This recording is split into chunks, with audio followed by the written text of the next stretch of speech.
Great Expectations by Charles Dickens. My father's family name being Pirrip, and my Christian name Philip, my infant tongue could make of both names nothing longer or more explicit than Pip.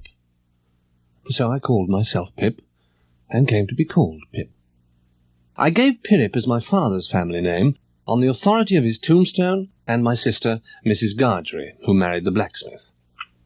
My first, most vivid and broad impression of the identity of things seems to me to have been gained on a memorable raw Christmas Eve afternoon towards evening. At such a time, I found out for certain that this bleak place, overgrown with nettles, was the churchyard, and that Philip Pirrip, late of this parish, and also Georgiana, wife of the above, were dead and buried, and that the children of the aforesaid were also dead and buried, and that the dark, flat wilderness beyond the churchyard, intersected with dykes and mounds and gates, was the marshes, and that the low leaden line beyond was the river, and that the distant savage lair from which the wind was rushing was the sea, and that the small bundle of shivers growing afraid of it all and beginning to cry was Pip. "Hold the noise!" cried a terrible voice, as a man started up from among the graves at the side of the church porch. "Keep still, you little devil, or I'll cut your throat." A fearful man, all in coarse grey, with a great iron on his leg. A man with no hat, and with broken shoes, and an old rag tied round his head. A man who had been soaked in water and smothered in mud, and lamed by stones, and cut by flints, and stung by nettles, and torn by briars, who limped and shivered and glared and growled, and whose teeth chattered in his head as he seized me by the chin. Oh, don't cut my throat, sir," I pleaded in terror. "Tell us your name," said the man. "Quick!" "Pip, sir." "Show us where you live," said the man. I pointed to where our village lay, a mile or more from the church. The man, after looking at me for a moment, turned me upside down and emptied my pockets. There was nothing in them but a piece of bread, which he ate ravenously. "Now look here," said the man. "Where's your mother?" "There, sir," said I. He started, made a short run, and stopped and looked over his shoulder. "There, sir," I timidly explained. "Also, Georgiana. That's my mother." "Oh," said he, coming back. "And is that your father along your mother?" Yes, sir," said I. "Ha!" he muttered. "Who do you live with?" My sister, sir. Mrs. Joe Gargery, wife of Joe Gargery, the blacksmith, sir." "Blacksmith, eh?" said he, and looked down at his leg. "Now look here," he said. "The question being whether you're to be let to live. You know what a file is?" "Yes, sir." "And you know what whittles is?" "Yes, sir." He held me by the arms in an upright position on the top of the stone and went on in these fearful terms. "You bring me, tomorrow morning, a file and some whittles. You bring the lot to me at that old battery over yonder. You do it, and you never dare to say a word or dare to make a sign concerning your having seen such a person as me, and you shall be let to live. You fail, and I'll have your heart and liver cut out. Now, I'm not alone, as you may think I am. There's a young man hid with me, and he has a secret way peculiar to himself of getting at a boy, and at his heart, and at his liver. Now, what do you say?" I said that I would get him the file, and I would get him what broken bits of food I could, and I would come to him at the battery early in the morning. "Say, Lord strike you dead if you don't," said the man. I said so, and he took me down. "Now," he pursued, "you remember what you've undertook, and you remember that young man, and get you home." Good night, sir," I faltered. The man hugged his shuddering body in both his arms and limped towards the low church wall. He got over it and then turned round to look for me. When I saw him turning, I set my face towards home and made the best use of my legs. The marshes were just a long black horizontal line when I stopped to look after him. On the edge of the river, I could faintly make out the only two black things in all the prospect that seemed to be upright. One of these was the beacon by which the sailors steered, the other a gibbet, with some chains hanging on it. The man was limping on toward the latter. It gave me a terrible turn. I looked all round for the horrible young man, and could see no sign of him. But now I was frightened again, and ran home without stopping. My sister, Mrs. Joe Gargery, was more than 20 years older than I, and had established a great reputation with herself and the neighbours because she had brought me up by hand. Knowing her to have a hard and heavy hand, and to be much in the habit of laying it upon her husband as well as upon me, I supposed that Joe Gargery and I were both brought up by hand. Joe was a fair man, with curls of flaxen hair on each side of his smooth face, and with eyes of such a very undecided blue that they seemed to have somehow got mixed with their own whites. He was a mild, good-natured, sweet-tempered, easy-going, foolish, dear fellow. My sister, Mrs. Joe, with black hair and eyes, was not a good-looking woman. She was tall and bony, and almost always wore a coarse apron that was stuck full of pins and needles. Joe's forge adjoined our house, which was a wooden one. When I ran home from the churchyard, the forge was shut up, and Joe was sitting in the kitchen. "Where have you been, you young monkey?" said Mrs. Joe, stamping her foot. "I've only been to the churchyard," said I. My thoughts strayed to the fugitive out on the marshes with the ironed leg, the mysterious young man, the file, the food, and the dreadful pledge I was under to commit larceny on these sheltering premises. "Ha!" said Mrs. Joe. "Churchyard indeed," and she applied herself to set the tea-things. On the present occasion, though I was hungry, I dared not eat my slice of bread and butter. I felt that I must have something in reserve for my dreadful acquaintance, as I knew Mrs. Joe's housekeeping to be of the strictest kind. Therefore I resolved to put my chunk of bread and butter down the leg of my trousers. This I did with great difficulty, and was greatly relieved when I was at last sent to bed. I was afraid to sleep, and as soon as the great black velvet pall outside my little window was shot with grey, I got up and went downstairs.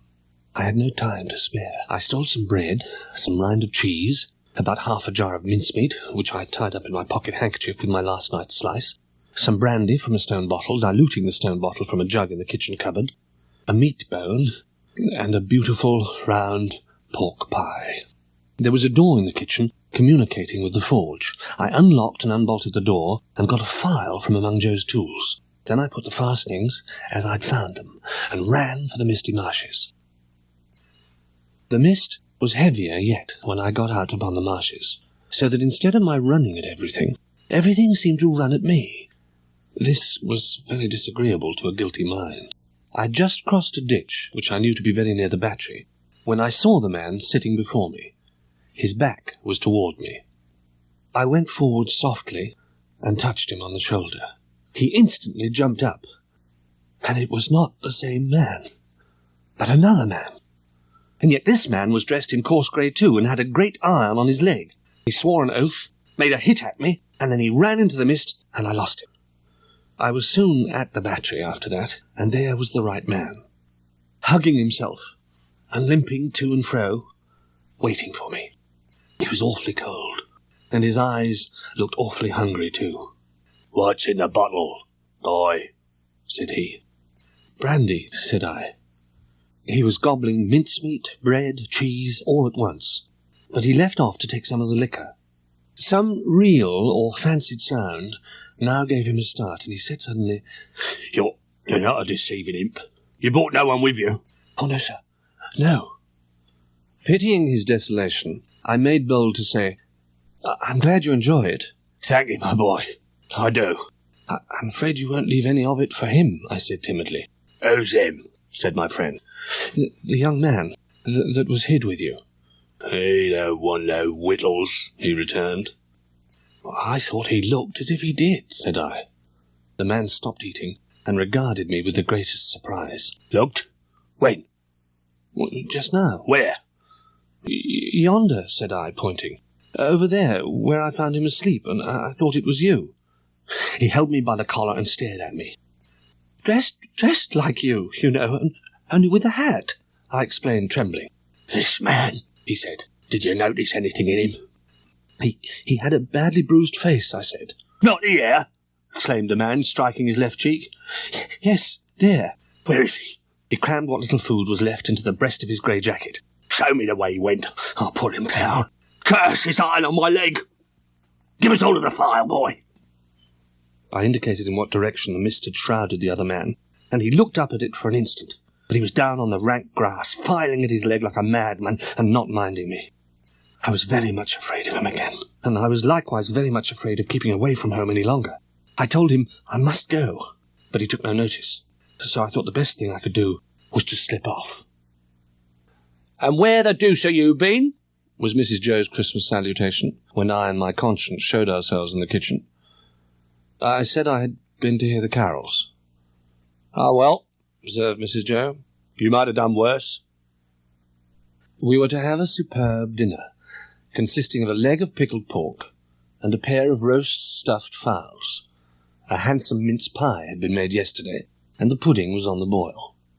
Mr. Wopsle, the clerk at church, was to dine with us, and Mr. Hubble, the wheelwright, and Mrs. Hubble, and Uncle Pumblechook, who was a well-to-do corn chandler in the nearest town. Among this good company I should have felt myself, even if I hadn't robbed the pantry in a false position. All I had endured up to this time was nothing in comparison with the awful feelings that took possession of me when my sister said, "Have a little brandy, Uncle." Oh, heavens! It had come at last. My sister went for the stone bottle, and the wretched man trifled with his glass, prolonging my misery. Finally, he threw his head back and drank the brandy. Instantly afterwards, he sprang to his feet and rushed out of the door. It was a relief when he was brought back, sank into his chair and said, "Tar!" I'd filled up the bottle from the tar-water jug.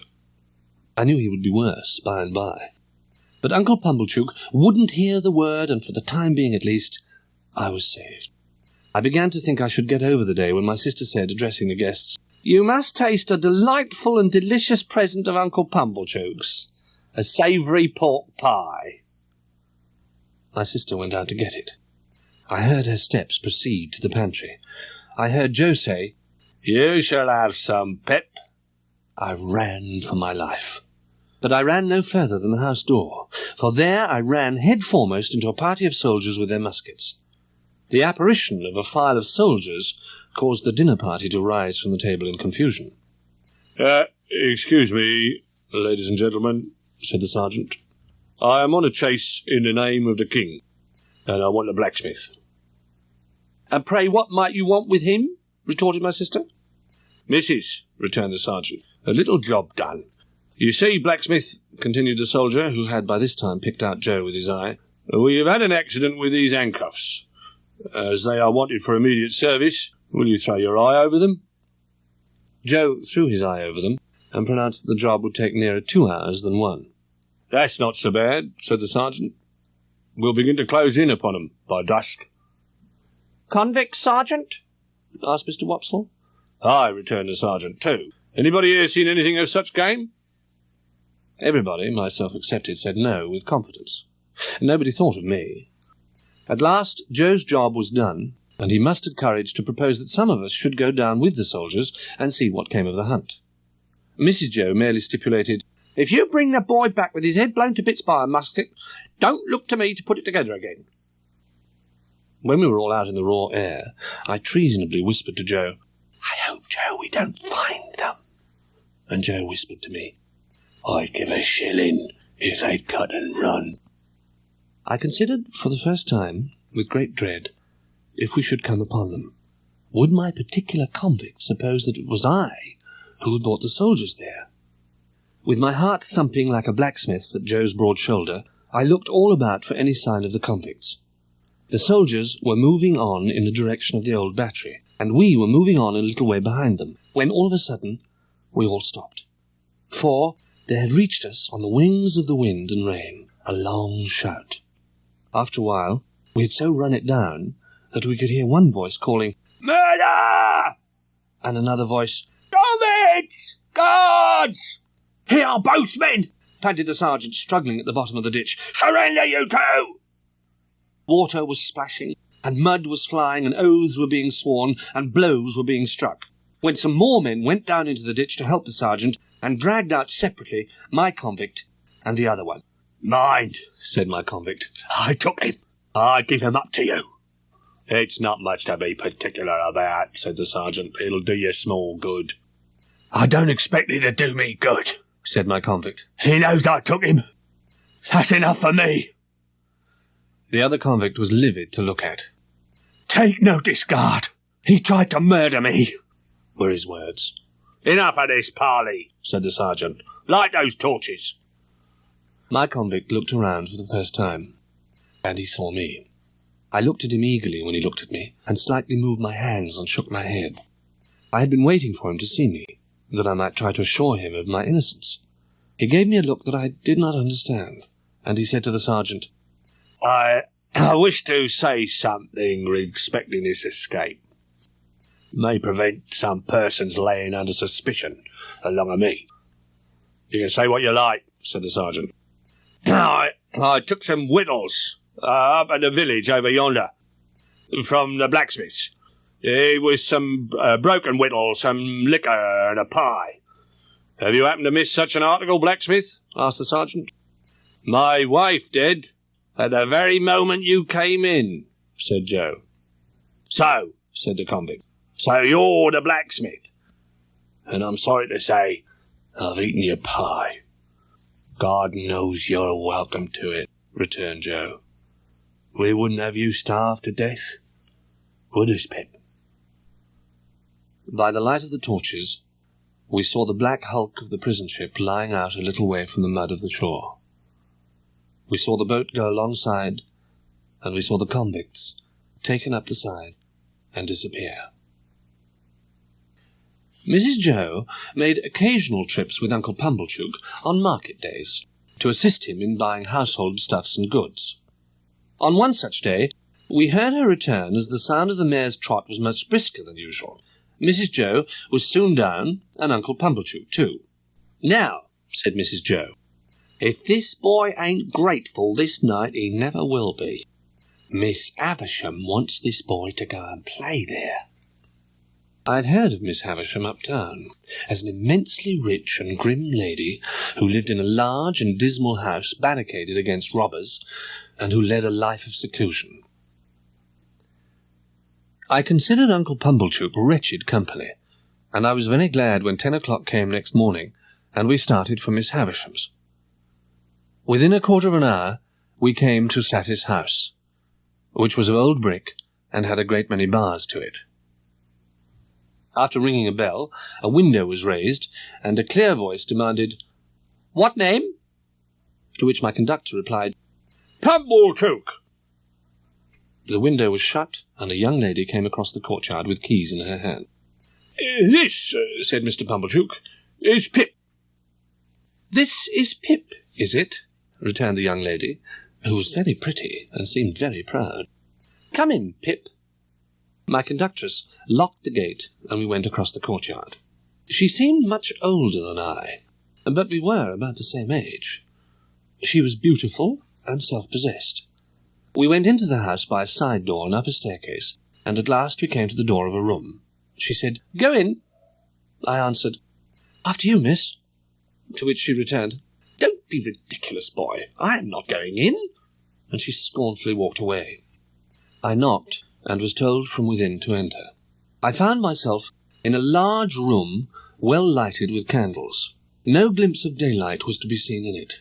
It was a dressing-room, as I supposed from the furniture. In an armchair, with an elbow resting on the dressing-table, and her head leaning on that hand, sat the strangest lady I had ever seen, or ever shall see. She was dressed in rich materials, satins and lace and silks, all of white. Her shoes were white, and she had a long white veil dependent from her hair, and she had bridal flowers in her hair, but her hair was white. Some bright jewels sparkled on her neck and on her hands. Dresses, less splendid than the dress she wore, and half-packed trunks were scattered about. She had not quite finished dressing, for she had but one shoe on. The other was on the table near the looking-glass. I saw that everything within my view which ought to be white had been white long ago, and had lost its lustre, and was faded and yellow. I saw that the bride within the bridal dress had withered like the dress, and the flowers, and had no brightness left but the brightness of her sunken eyes. "Who is it?" said the lady. "Pip, ma'am. Pumblechook's boy, ma'am, come to play." "Come nearer. Let me look at you. Come close." It was when I stood before her, avoiding her eyes, that I took note of the surrounding objects. I saw that her watch and her clock had both stopped at 20 minutes to 9. "Look at me," said Miss Havisham. "You're not afraid of a woman who has never seen the sun since you were born?" No. "I want diversion, and I have done with men and women. Play." I felt myself unequal to the performance. "Are you sullen and obstinate?" No, ma'am, but it's so new here, and so strange, and so fine, and melancholy." "So new to him," she muttered.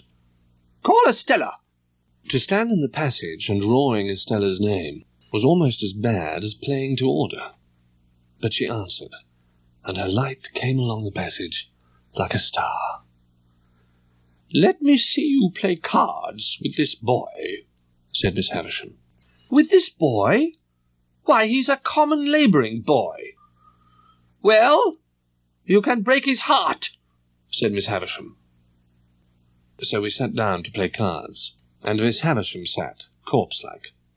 The frillings and trimmings of her bridal dress looked like earthy paper. I knew nothing then of the discoveries that are occasionally made of bodies buried in ancient times, which fall to powder in the moment of being distinctly seen. But I've often thought since that she looked as if the admission of the natural light of day would have struck her to dust. "He calls the knaves jacks, this boy," said Estella with disdain, before our first game was out. "And what coarse hands he has, and what thick boots." "You say nothing of her," said Miss Havisham. "What do you think of her?" "I don't like to say," I stammered. "Tell me in my ear," said Miss Havisham, bending down. "I think she is very proud," I replied in a whisper. "Anything else?" I think she's very pretty." "Anything else?" "I think she's very insulting." "Anything else?" "I think I should like to go home." "You shall go soon," said Miss Havisham aloud. "Play the game out." When we'd finished, Miss Havisham said, "Come again in 6 days." "Yes, ma'am." "Estella, take him down. Let him have something to eat, and let him roam about him while he eats. Go, Pip." I took the opportunity of being alone in the courtyard to look at my coarse hands and my thick boots. My opinion of these accessories was not favourable. Estella came back with some food. I was so hurt, so humiliated, and so angry that tears started to my eyes. She gave me a contemptuous toss of the head and was gone. As I cried, I kicked the wall and got rid of my injured feelings for the time, and I was soon in spirits to look about me. Estella approached me with the keys. "Why don't you cry?" "Because I don't want to." "You do?" And she laughed contemptuously and pushed me out and locked the gate. When I reached home, my sister was very curious to know about Miss Havisham's. I felt convinced that if I described Miss Havisham's as my eyes had seen it, she would not be understood. And although she was perfectly incomprehensible to me, I entertained an impression that there would be something coarse and treacherous in my dragging her as she really was before the contemplation of Mrs. Joe. Consequently, I said as little as I could, and had my face shoved against the kitchen wall. The worst of it was that bullying old Pumblechook came gaping over in his chaise cart at tea-time to have the details divulged to him. "Well, boy," he said, "how did you get on uptown?" I answered, "Pretty well, sir." "Boy, what is Miss Havisham like?" "Very tall and dark," I told him. "Is she, uncle?" asked my sister. Mr. Pumblechook winked an assent, from which I at once inferred that he had never seen Miss Havisham, for she was nothing of the kind. "I'm sure, uncle," returned Mrs. Joe, "I wish you had him always. You know so well how to deal with him." "Now, boy, what was she a-doing when you went today?" asked Mr. Pumblechook. "She was sitting," I answered, "in a black velvet coach." Mr. Pumblechook and Mrs. Joe stared at one another, as they well might, and both repeated, "In a black velvet coach?" "Yes," said I, "with Miss Estella. That's her niece, I think." Was there anyone else there? Asked Mr. Pumblechook. 4 dogs, said I. Large or small? Immense, said I. And they fought for veal cutlets out of a silver basket. Mr. Pumblechook and Mrs. Joe stared at each other again in amazement. Where was this coach? Asked my sister. In Miss Havisham's room. If they'd asked me any more questions, I should have undoubtedly betrayed myself, for I was even then on the point of mentioning that there was a balloon in the yard. But they were so much occupied in discussing the marvels I'd already presented for their consideration that I was able to escape. Later that evening, after Mr. Pumblechook had driven off, I stole into the forge to Joe. Then I said, "Before the fire goes out, Joe, I should like to tell you something." Should you, Pip? What is it? You remember all that I said about Miss Havisham's? It's a terrible thing, Joe, but it ain't true. As I fixed my eyes hopelessly on Joe, he contemplated me in dismay. This won't do, old fella. What possessed you? I don't know, Joe. And then I told Joe that I felt very miserable, and that there had been a beautiful young lady at Miss Havisham's who was dreadfully proud, and that she'd said I was common, and that I knew I was common, and that I wished I was not common, and that the lies had come out of it somehow, though I didn't know how. "There's one thing you may be sure of, Pip," said Joe, after some rumination. "Namely, that lies is lies. However they come, they didn't ought to come, and don't you tell no more of 'em. That ain't the way to get out of being common, old chap." Of course, there was a public house in the village, and of course Joe liked sometimes to smoke his pipe there.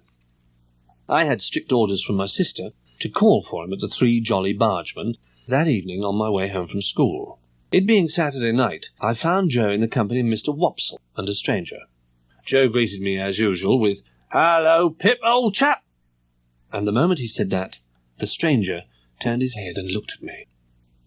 The stranger stirred his rum and water pointedly at me with a file. He did this so that nobody but I saw the file, but I knew it to be Joe's file, and I knew that he knew my convict the moment I saw the instrument. The half hour and the rum running out together, Joe got up and took me by the hand. "Stop half a moment, Mr. Gargery," said the stranger. "I think I've got a bright new shilling somewhere in my pocket, and if I have, the boy shall have it." He looked it out from a handful of small change, folded it in some crumpled paper, and gave it to me.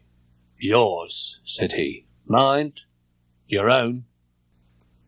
When we presented ourselves in the kitchen, I took the shilling out of the paper, and Mrs. Joe said, "But what's this? 2 £1 notes?" She sealed the notes up in a piece of paper, and they remained in the parlour a nightmare to me for many a night and day. At the appointed time, I returned to Miss Havisham's, and Estella again met me at the gate. As we were going up the stairs, we met a gentleman groping his way down. "Whom have we here?" asked the gentleman, stopping and looking at me. "A boy," said Estella. He was a burly man of an exceedingly dark complexion, with an exceedingly large head and a corresponding large hand.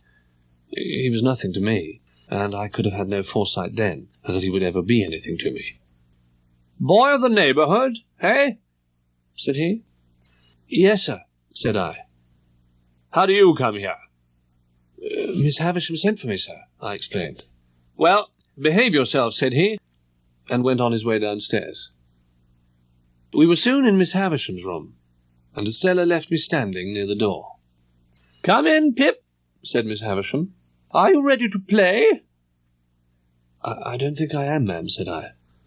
"As you are unwilling to play, are you unwilling to work?" I said I was quite willing. "Then go into that room opposite, and wait till I come there." I crossed the staircase and entered the room she indicated. Daylight was entirely excluded, and every discernible thing in it was covered with dust and mould. The most prominent object was a long table with a tablecloth spread on it, as if a feast had been in preparation when the house and clocks all stopped together. A centrepiece of some kind was in the middle of this table, and it was heavily overhung with cobwebs. I saw spiders with blotchy bodies running home to it. I heard mice rattling behind the panels. The black beetles took no notice of the agitation. These crawling things had fascinated my attention, and I was watching them from a distance when Miss Havisham laid a hand on my shoulder. In her other, she had a crutch-headed stick on which she leaned, and she looked like the witch of the place. "What do you think that is?" she asked me, pointing with her stick. "That, where those cobwebs are." I can't guess what it is, ma'am." "It's a great cake. A bride cake. Mine." She looked all around the room in a glaring manner. Come. Walk me. I made up from this that the work I had to do was to walk Miss Havisham round and round the room. At length Estella returned, and we sat down to cards. A day was appointed for my return, and I was taken down the yard to be fed. There, too, I was again left to wander about as I liked. When I had exhausted the garden, I found myself in a dismal corner of the courtyard. I looked in at a window, and found myself, to my great surprise, exchanging a broad stare with a pale young gentleman with red eyelids and light hair. This pale young gentleman quickly disappeared, and reappeared beside me. "Hello," said he. I said, "Hello." "Who let you in, and gave you leave to prowl about?" "Miss Estella." "Come and fight," said the pale young gentleman. What could I do but follow him? He squared up, slapped his hands, dropped his head, and butted it into my stomach. I was secretly afraid of him. I judged him to be about my own age, but he was much taller. But I felt morally and physically convinced that his light head of hair could have had no business in the pit of my stomach.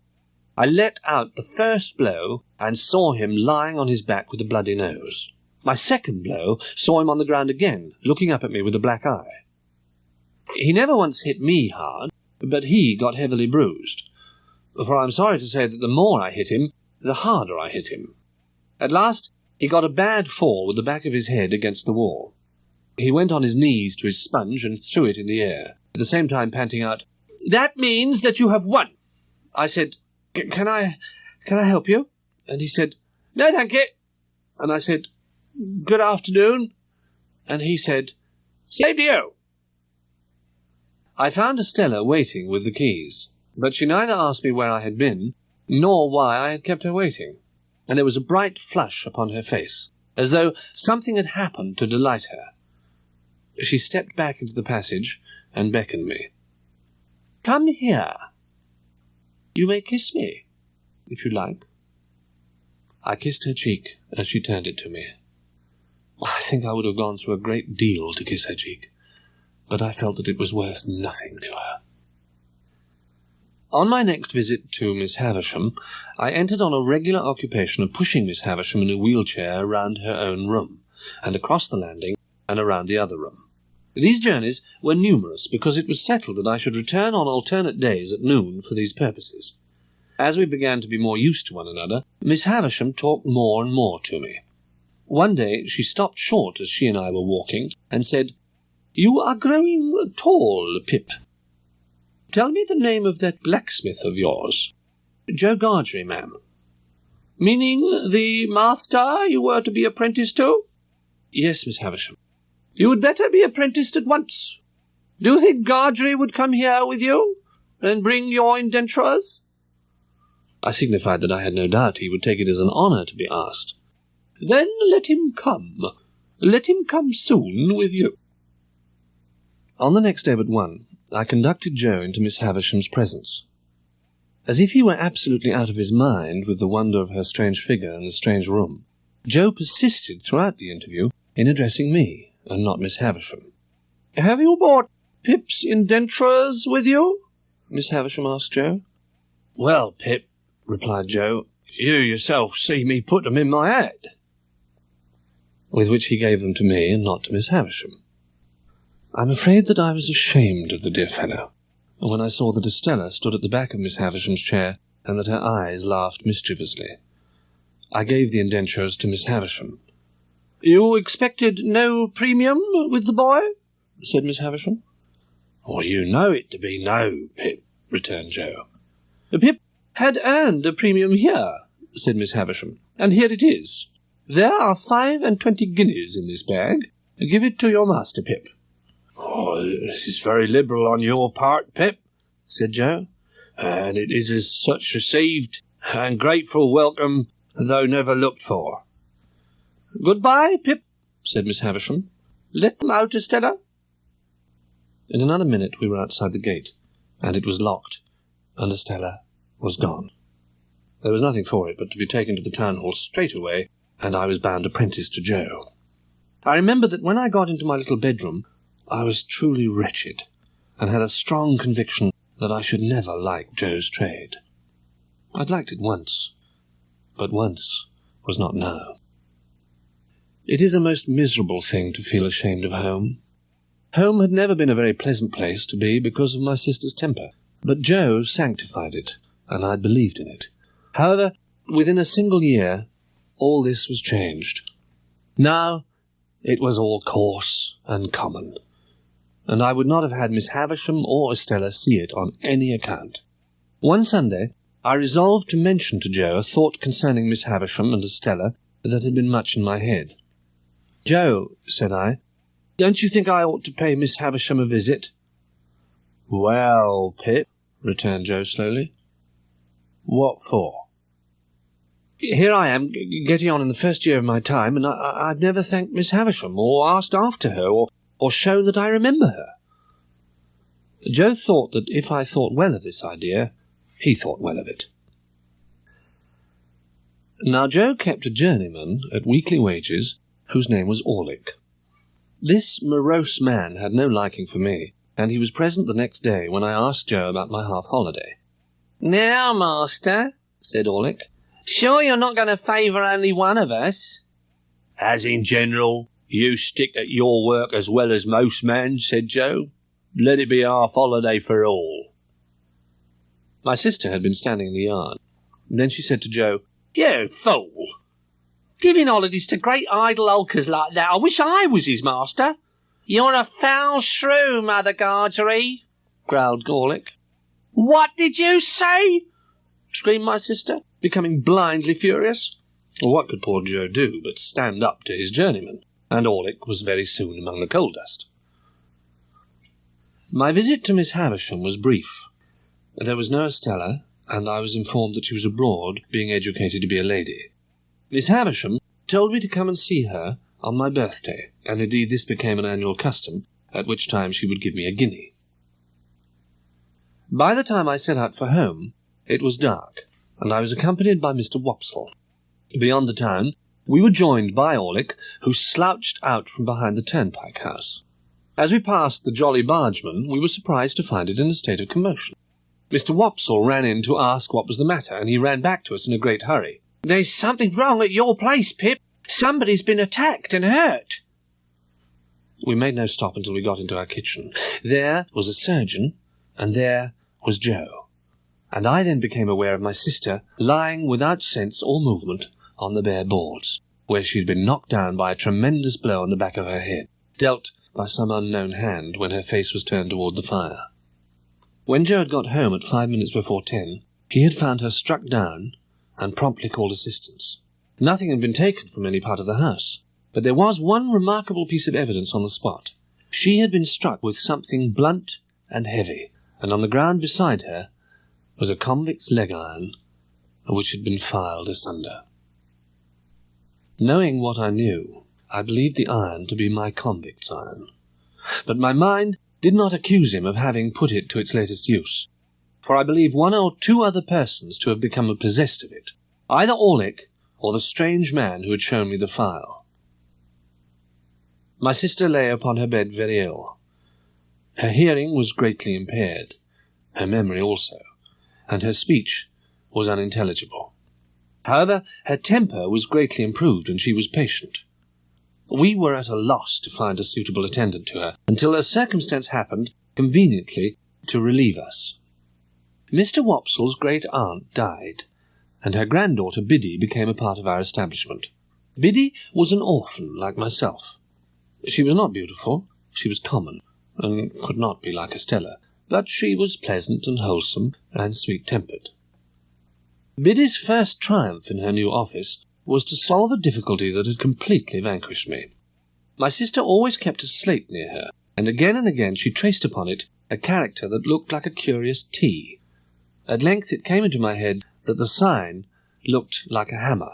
"Why, of course," said Biddy. "Don't you see? It's him." Orlick, without a doubt. Mrs. Joe had lost his name, and could only signify him by his hammer. We told him why we wanted him to come into the kitchen.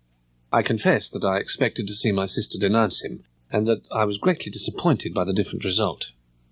She manifested the greatest anxiety to be on good terms with him, and a day rarely passed without Orlick slouching in and standing doggedly before her, as if he knew no more than I what to make of it.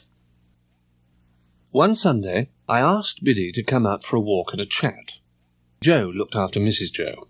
I resolved that it was a good time to take Biddy into my confidence. "Biddy," I said, after binding her to secrecy, "I want to be a gentleman." "Oh, I wouldn't if I was you," she returned.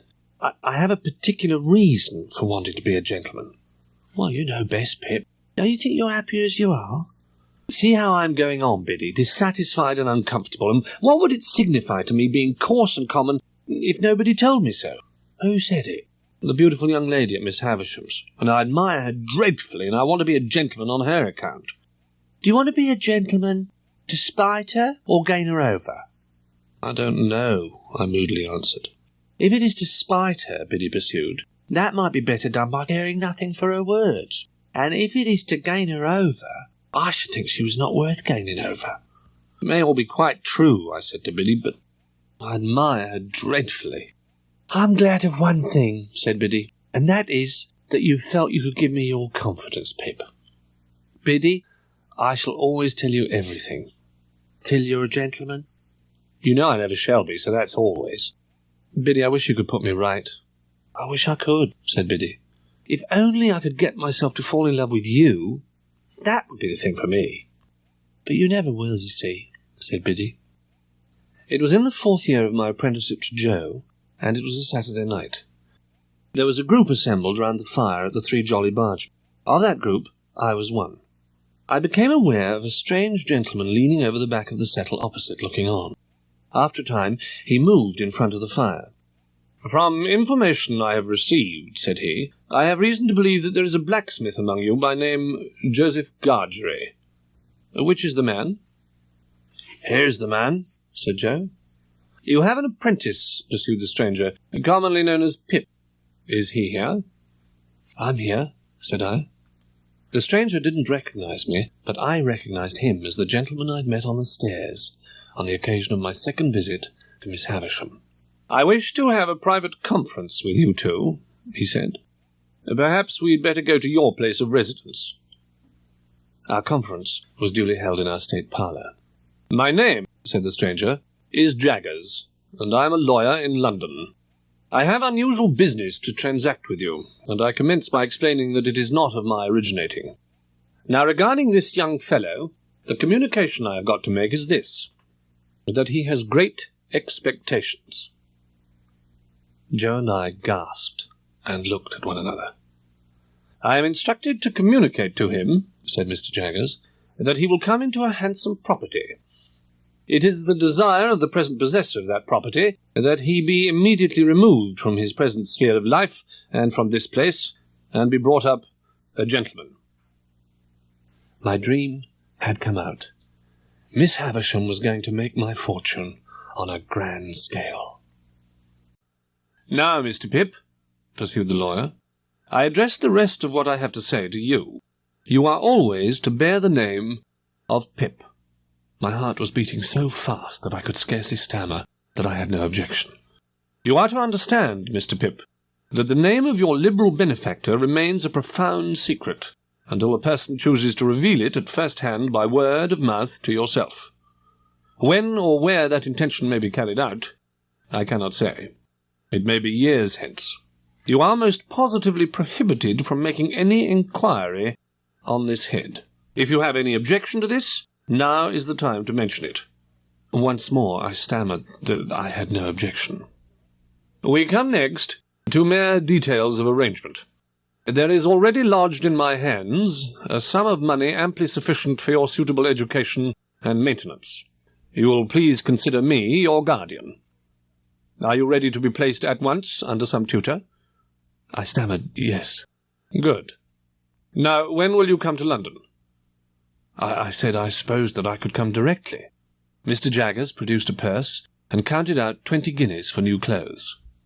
"Well, Mr. Pip, I think the sooner you leave here, the better. Let it stand for this day week." As Mr. Jaggers was going back to the Jolly Bargeman, I ran after him. "Mr. Jaggers, would there be any objection to my taking leave of anyone I know about here before I go away?" "No," he said, "no objection." I thanked him and ran home again. My sister was in her chair in the corner, and Joe and Biddy sat before the fire. "Joe, have you told Biddy?" "No, Pip. I left it to yourself." I'd rather you told Joe." "Pip's a gentleman of fortune, then," said Joe, "and God bless him in it." After a pause, they both heartily congratulated me. Infinite pains were then taken by Biddy to convey to my sister some idea of what had happened. To the best of my belief, those efforts entirely failed. Next day, after an early dinner, I went out to bid farewell to the low, wet grounds, the dykes, and the marshes. Lying down, considering the question whether Miss Havisham intended me for a Stella, I fell asleep. When I awoke, I was much surprised to find Joe, smoking his pipe, sitting next to me. "Has been the last time, Pip? I thought I'd follow." "Joe, I'm very glad you did so." "Thank ye, Pip." "You may be sure, dear Joe, that I shall never forget you." "I'm sure of that," said Joe. "Pity, Joe, that you did not get on a little more when we had our lessons here, isn't it?" "Well, I don't know," returned Joe. "I'm so awful dull. I'm only master of my own trade."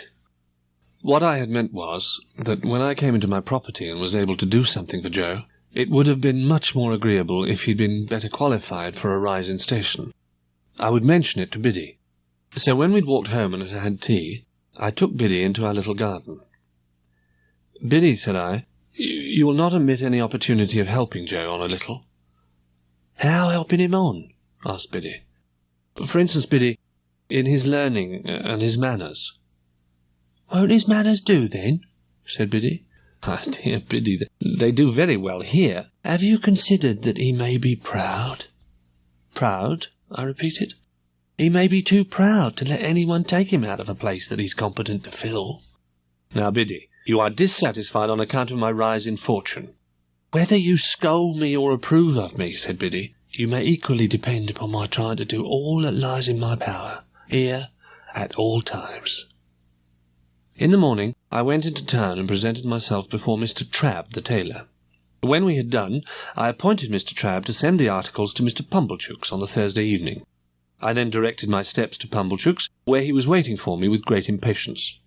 I mentioned to him that I wished to have my new clothes sent to his house, and he was ecstatic on my so distinguishing him. So the days passed, and on Friday morning I went back to Pumblechook's to put on my new clothes and pay my visit to Miss Havisham. Miss Havisham was taking exercise in the room with the long spread table, leaning on her crutch-stick. "Well," said Miss Havisham, "I start for London tomorrow, Miss Havisham, and I thought you would kindly not mind my taking leave of you." "This is a gay figure, Pip," said she, making her stick play at me. "I have come into such good fortune since I last saw you, Miss Havisham," I murmured, "and I am very grateful for it." I, said she. "I have seen Mr. Jaggers. I have heard about it, Pip." "So you go tomorrow?" "Yes, Miss Havisham." "And you are adopted by a rich person?" "Yes, Miss Havisham." "Not named?" "No, Miss Havisham." "And Mr. Jaggers is your guardian?" "Yes, Miss Havisham." She quite gloated on these questions and answers. "Well," she went on, "you have a promising career before you. Be good, deserve it, and abide by Mr. Jaggers' instructions. Goodbye, Pip." You will always keep the name of Pip, you know. Yes, Miss Havisham. Goodbye, Pip. She stretched out her hand, and I went down on my knee and put it to my lips. And so I left my fairy godmother, standing in the midst of the dimly lighted room beside the rotten bride cake that was hidden in the cobwebs. I was to leave our village at 5 in the morning, and I had told Joe that I wished to walk away alone. I'm afraid, sore afraid, that this purpose originated in my sense of the contrast that there would be between Joe and me. It was a hurried breakfast, with no taste in it.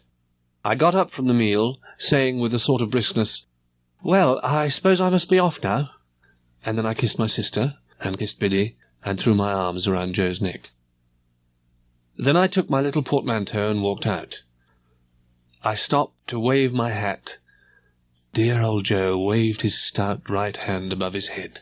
I said, "Goodbye, dear old friend," and burst into tears. But it was now too late to go back. The mists had all solemnly risen now, and the world lay spread before me. The journey from our town to the metropolis was a journey of about 5 hours. It was past midday when the hackney coach stopped in the gloomy street at certain offices in Little Britain. Upon the door was painted Mr. Jaggers. I went into the front office and asked was Mr. Jaggers at home. "He is not," said the clerk. "Am I addressing Mr. Pip?" I signified that he was addressing Mr. Pip. "Mr. Jaggers left word would you wait in his room." With those words the clerk opened a door and ushered me into an inner chamber at the back. Mr. Jaggers' room was lighted by a skylight only, and was a most dismal place. After some time I told the clerk that I would take a turn in the air while I waited. At length I saw Mr. Jaggers coming across the road towards me. Putting a hand on my shoulder and walking me at his side, he informed me that I was to go to Barnard's Inn, to young Mr. Pocket, where a bed had been sent in for my accommodation. Also I was told what my allowance was to be. It was a very liberal one. I asked Mr. Jaggers if I could send for a coach. He said it was not worth it, as I was near my destination, and Wemmick should walk round with me, if I pleased. And casting my eyes on Mr. Wemmick as we went along to see what he was like in the light of day, I found him to be a dry man, rather short in stature, with a square wooden face. He said to me, "If at any odd time you have nothing better to do, and you wouldn't mind coming over to see me at Walworth, I should consider it an honour." I said I would be delighted to accept his hospitality. "Thank'ee," said he. "Then we'll consider that it's to come off when convenient to you." When we reached Barnard's Inn, which I had supposed to be a hotel, I felt quite depressed, as there before me was the dingiest collection of shabby buildings ever squeezed together. Mr. Wemmick led me up to the top floor, and to a set of chambers. Mr. Pocket, Jr. was painted on the door, and there was a label on the letterbox, "Return shortly." Mr. Wemmick said goodbye, and he was gone. After a maddeningly long half-hour, I heard footsteps on the stairs. Gradually there arose a member of society of about my own standing. He had a paper bag under each arm, and a pottle of strawberries in one hand, and was out of breath. "Mr. Pip," said he. "Mr. Pocket," said I. "Dear me," he exclaimed, "I am extremely sorry. The fact is, I have been out on your account. I thought, coming from the country, you might like a little fruit after dinner, and I went to Covent Garden to get it." I acknowledged his attention incoherently. "Dear me," said Mr. Pocket, Jr., "this door sticks so." As he was fast making jam of his fruit by wrestling with the door with the paper bags under his arms, I begged him to allow me to hold them. He relinquished them, and the door suddenly yielded. "Pray come in," said Mr. Pocket, Jr. "Allow me to lead the way. I hope you will be able to make out tolerably well till Monday." As I stood opposite to Mr. Pocket, Jr., I saw the startling appearance come into his own eyes that I knew to be in mine, and he said, falling back, "Lord bless me! You're the prowling boy!" "And you," said I, "are the pale young gentleman." We both burst out laughing. I hope you'll forgive me for having knocked you down," said Mr. Pocket, Jr. I derived from this speech that he still rather confounded his intention with his execution, but I made a modest reply, and we shook hands warmly. "You hadn't come into your good fortune, then?" said Mr. Pocket, Jr. "No," said I. I was rather on the lookout for good fortune then. Indeed.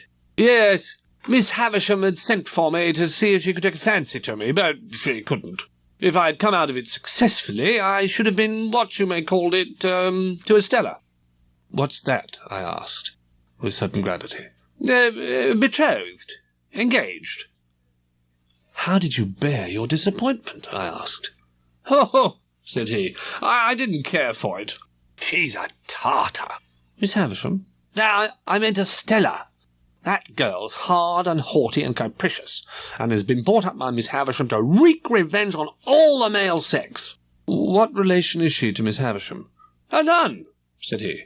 Only adopted. Why should she wreak revenge on all the male sex? Oh, Lord, Mr. Pip, said he. Don't you know? Oh, dear me, it's quite a story. Shall we save till dinner time? Now, let me take the liberty of asking you a question. How did you come to be there that day? I therefore told him my small story, and I further mentioned that I would take it as a great kindness in him if he would give me a hint whenever he saw me at a loss or going wrong. Oh, with pleasure, said he. Will you do me the favour to begin at once, to call me by my Christian name, Herbert? I thanked him, and I informed him in exchange that my Christian name was Philip. Ah, don't take to Philip, said he, smiling. I tell you what I should like. We are so harmonious, and you have been a blacksmith. Would you mind it? Well, I shouldn't mind what you propose, I answered, but I don't understand you. Would you mind Handel for a familiar name? There's a charming piece of music by Handel called The Harmonious Blacksmith. I should like it very much. Then, my dear Handel, he said, turning round as the door opened, here is our dinner. We made some progress in the dinner, when I reminded Herbert of his promise to tell me about Miss Havisham. I'll redeem it at once, he replied. Let me introduce the topic, Handel, by mentioning that in London, for fear of accidents, it's not in the custom to put the knife in the mouth. I thanked him. Now, he pursued, concerning Miss Havisham, her mother died when she was a baby, and her father denied her nothing. Miss Havisham was an only child, I hazarded. No, she had a half-brother, who turned out a riotous, extravagant, undutiful young man. At last his father disinherited him, but when the father died, he relented, and left the young man well off, though not nearly so well off as Miss Havisham. Excuse my mentioning that society as a body does not expect one to be so strictly conscientious in emptying one's glass as to turn it bottom upwards with the rim on one's nose. I thanked him and apologised. He said, "Oh, not at all," and resumed. Miss Havisham was now an heiress, and you may suppose was looked after as a great match. Her half-brother, it is suspected, cherished a deep and mortal grudge against her. Now I come to the cruel part of the story, merely breaking off, my dear Handel, to remark that a dinner napkin will not go into a tumbler. Again I thanked him, and apologised, and again in the cheerfullest manner. Not at all, I'm sure, and resumed. There appeared on the scene a certain young man who made love to Miss Havisham. This man pursued Miss Havisham closely, and professed to be devoted to her. He practised on her affection in a systematic way, and he got large sums of money from her, and he induced her to buy her brother out of a share in the brewery at an immense price, on the plea that when he was her husband, he must hold and manage it all. Her relations were poor and scheming with the exception of my father. He warned her that she was doing too much for this man. She took the first opportunity of angrily ordering my father out of the house, and he'd never seen her since. The marriage day was fixed. The day came, but not the bridegroom. He wrote a letter. Which she received, I struck in, when she was dressing for her marriage. At 9:20. At the hour and a minute, said Herbert, nodding. When she recovered from a bad illness, she laid the whole place waste, as you've seen it, and she's never since looked upon the light of day. You said just now, Herbert, that Estella was not related to Miss Havisham, but adopted. When adopted? Herbert shrugged his shoulders. Well, there's always been an Estella since I've heard of a Miss Havisham. I know no more. And now, Handel, all I know about Miss Havisham, you know. And all I know, I retorted, you know. We were very gay and sociable, and I asked him in the course of conversation what he was. I'm in a counting-house, and looking about me.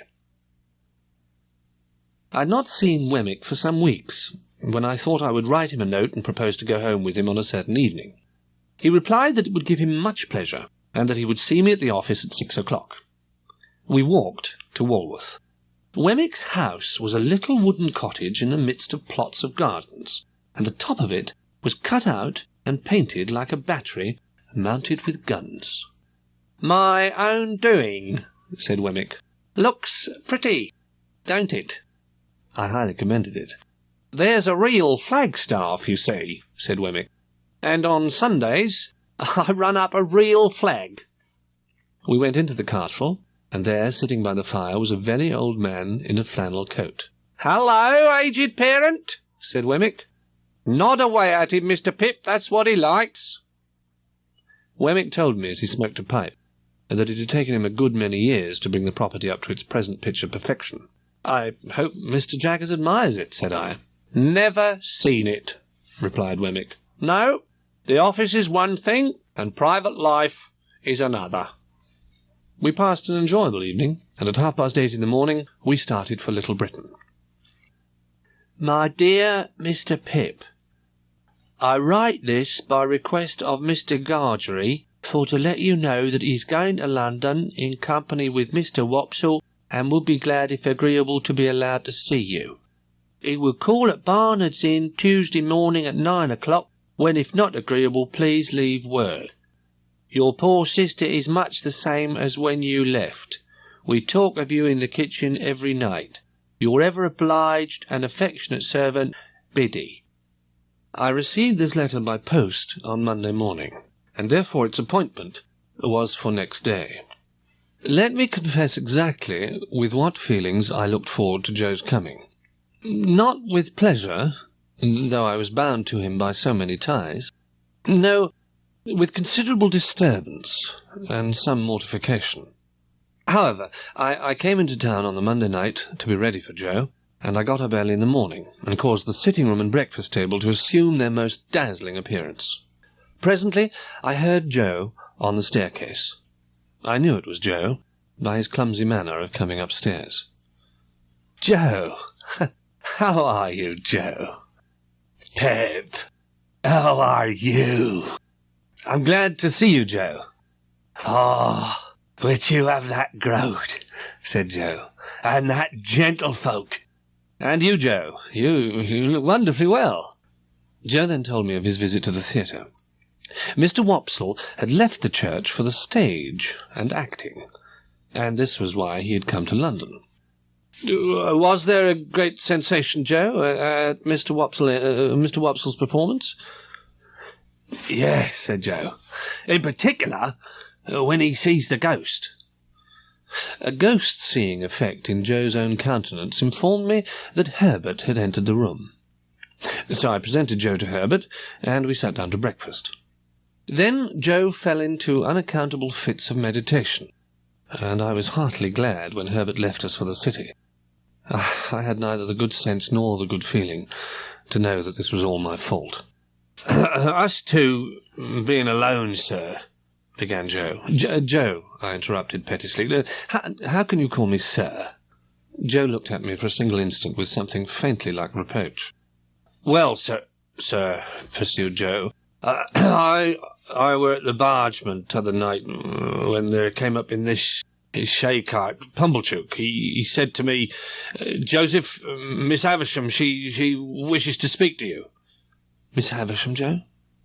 "Yes, sir. I saw Miss Havisham, and she said to me, 'Would you tell Pip that which Estella has come home, and would like to see him?'" I felt my face fire up as I looked at Joe. "When I got home, Biddy says, 'You'll be very glad to have the message by word of mouth, so go.'" "I've now concluded, sir," said Joe, rising from his chair. "Oh, but you're not going, Joe?" "Yes, I am," said Joe. "Pip, dear old chap, you and me is not two figures to be seen together in London. It ain't that I'm proud, but I'm wrong out of the forge. And so, God bless you, dear old Pip." He touched me gently on the forehead and went out. As soon as I could recover myself sufficiently, I hurried out after him, but he was gone. Betimes in the morning, I ascended the staircase and tapped in my old way at the door of Miss Havisham's room. She was in her chair near the table, her eyes on the fire. Sitting near her was an elegant lady whom I had never seen. "How do you do, Pip?" said Miss Havisham, and she looked up at me suddenly. "Well?" "I heard, Miss Havisham," said I, rather at a loss, "that you were so kind as to wish me to come and see you, and I came directly." "Well?" The lady, whom I had never seen before, lifted up her eyes and looked archly at me. And then I saw that the eyes were Estella's. She was much changed, so much more beautiful and much more womanly. She gave me her hand, and I stammered something about the pleasure I felt in seeing her again. "Do you find her much changed, Pip?" asked Miss Havisham, with her greedy look. I nodded. "Is he changed?" Miss Havisham asked her. "Very much," said Estella, looking at me. "Less coarse and common?" said Miss Havisham. Estella laughed and looked at me. She treated me as a boy still, but she lured me on. It was settled that I should stay there all the rest of the day and return to the hotel at night and to London tomorrow. When we had conversed for a while, Miss Havisham sent us two out to walk in the neglected garden. As we drew near to the place of my first encounter with Herbert Pocket, Estella stopped and said, "I must have been a singular little creature to hide and see that fight that day, but I did, and I enjoyed it very much." "You rewarded me very much." "Did I?" she replied, in an incidental and forgetful way. "He and I are great friends now." "Since your change of fortune and prospects, you have changed your companions," said Estella. "Naturally," said I. "And necessarily," she said in a haughty tone. "What was fit company for you once would be quite unfit company for you now." In my conscience, I doubt very much whether I had any lingering intention left of going to see Joe. But if I had, this observation put it to flight. "You must know," said Estella, "that I have no heart." I took the liberty of doubting that.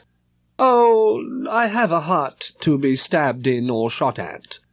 But I have no softness there, no sympathy, sentiment, nonsense."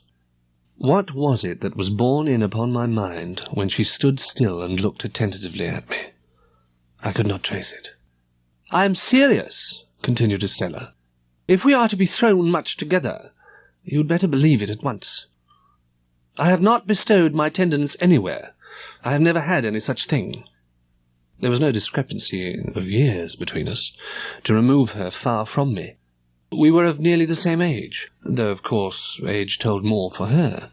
But the air of inaccessibility which her beauty and manner gave her tormented me in the midst of my delight, and at the height of the assurance I felt that our patroness had chosen us for one another. Wretched boy! When we were back in the house, I heard, to my surprise, that my guardian had come down to see Miss Havisham on business, and would come back to dinner. The time so melted away that our early dinner hour drew close at hand, and Estella left us to prepare herself. Miss Havisham turned to me and said in a whisper, "Is she beautiful, graceful, well-grown? Do you admire her?" "Everybody must who sees her, Miss Havisham." She drew an arm around my neck and drew my head close down to hers as she sat in the chair. "Love her! Love her! Love her!" With a wild cry she rose up in the chair, and as I drew her down I was conscious of a scent that I knew, and turning saw my guardian in the room. Miss Havisham made a strong attempt to compose herself, and stammer that he was as punctual as usual. "As punctual as ever," he repeated. "And so you are here, Pip." I told him when I had arrived, and how Miss Havisham wished me to come and see Estella. After a very good dinner, we went up to Miss Havisham's room, and we four played at whist. We played until 9 o'clock, and then it was arranged that when Estella came to London, I should be forewarned of her coming, and should meet her at the coach. And then I took leave of her, touched her, and left her.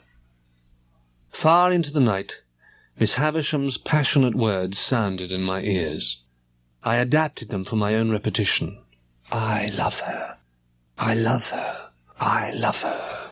Then a burst of gratitude came upon me, that she should be destined for me, once the blacksmith's boy. Ah, me. I thought those were high and great emotions. But I never thought that there was anything low and small in my keeping away from Joe, because I knew she would be contemptuous of him. It was but a day gone, and Joe had brought the tears into my eyes. God forgive me. Soon dried. The coach left in due time, and as soon as I arrived, I sent a penitential codfish and a barrel of oysters to Joe, then went on to Barnard's Inn. I found Herbert dining alone, and felt that I must open my breast that very evening to my friend and chum. Herbert, said I love, I adore Estella. What next? Said Herbert. Of course I know that. Well, how do you know it? Said I. When you told me your story, you told me plainly that you began adoring her the first time you saw her. Well, if I adored her then, I doubly adore her now. Have you any idea yet of Estella's views on the adoration question? I shook my head gloomily. Oh, she's 1,000 miles away from me, said I. Patience, my dear Handel. Time enough. Time enough. What a hopeful disposition you have, said I. I ought to have, said Herbert, for I've not much else. Now, my dear Handel, I want to make myself disagreeable. You won't succeed, said I. Oh, yes, I shall. I have been thinking that Estella cannot surely be in condition of your inheritance, if she was never referred to by your guardian. So, not being bound to her, can you not detach yourself from her? No. Impossible. Then I shall try to make myself agreeable again, said Herbert. May I ask you, he continued, if you have ever had an opportunity or remarking that the children of not exactly suitable marriages are always most particularly anxious to be married?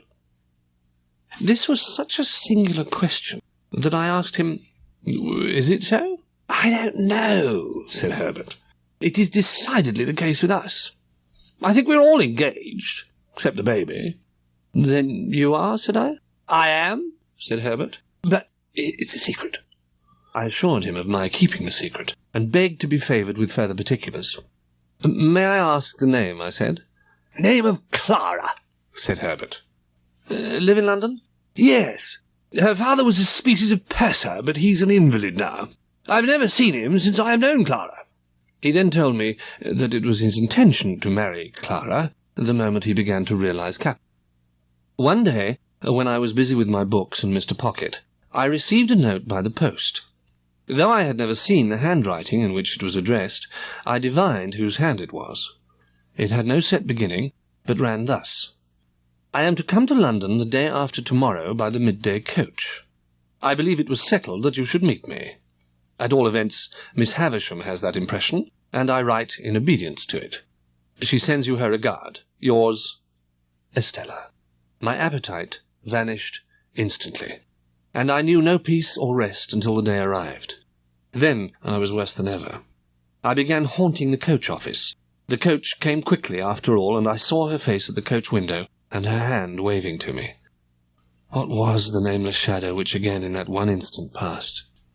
In her furred travelling dress, Estella seemed more delicately beautiful than she'd ever seemed yet, even in my eyes. Her manner was more winning than she had cared to let it be to me before, and I thought I saw Miss Havisham's influence in the change. I am going to Richmond in Surrey, she told me. The distance is 10 miles. I am to have a carriage, and you are to take me. This is my purse, and you are to pay any charges out of it. Oh, you must take the purse. We have no choice, you and I, but to obey our instructions. A carriage will have to be sent for, Estella. Will you rest here a little? Yes, I am to rest here a little, and I am to drink some tea, and you are to take care of me the while. She drew her arm through mine, as if it must be done, and I requested a waiter to show us a private sitting-room. Where are you going to, at Richmond? I asked Estella. I am going to live there, said she, with a lady there, who has the power of taking me about and introducing me, and showing people to me, and showing me to people. I suppose you will be glad of variety and admiration. Yes, I suppose so. How do you thrive with Mr. Pocket? I live quite pleasantly there. At least, repeated Estella.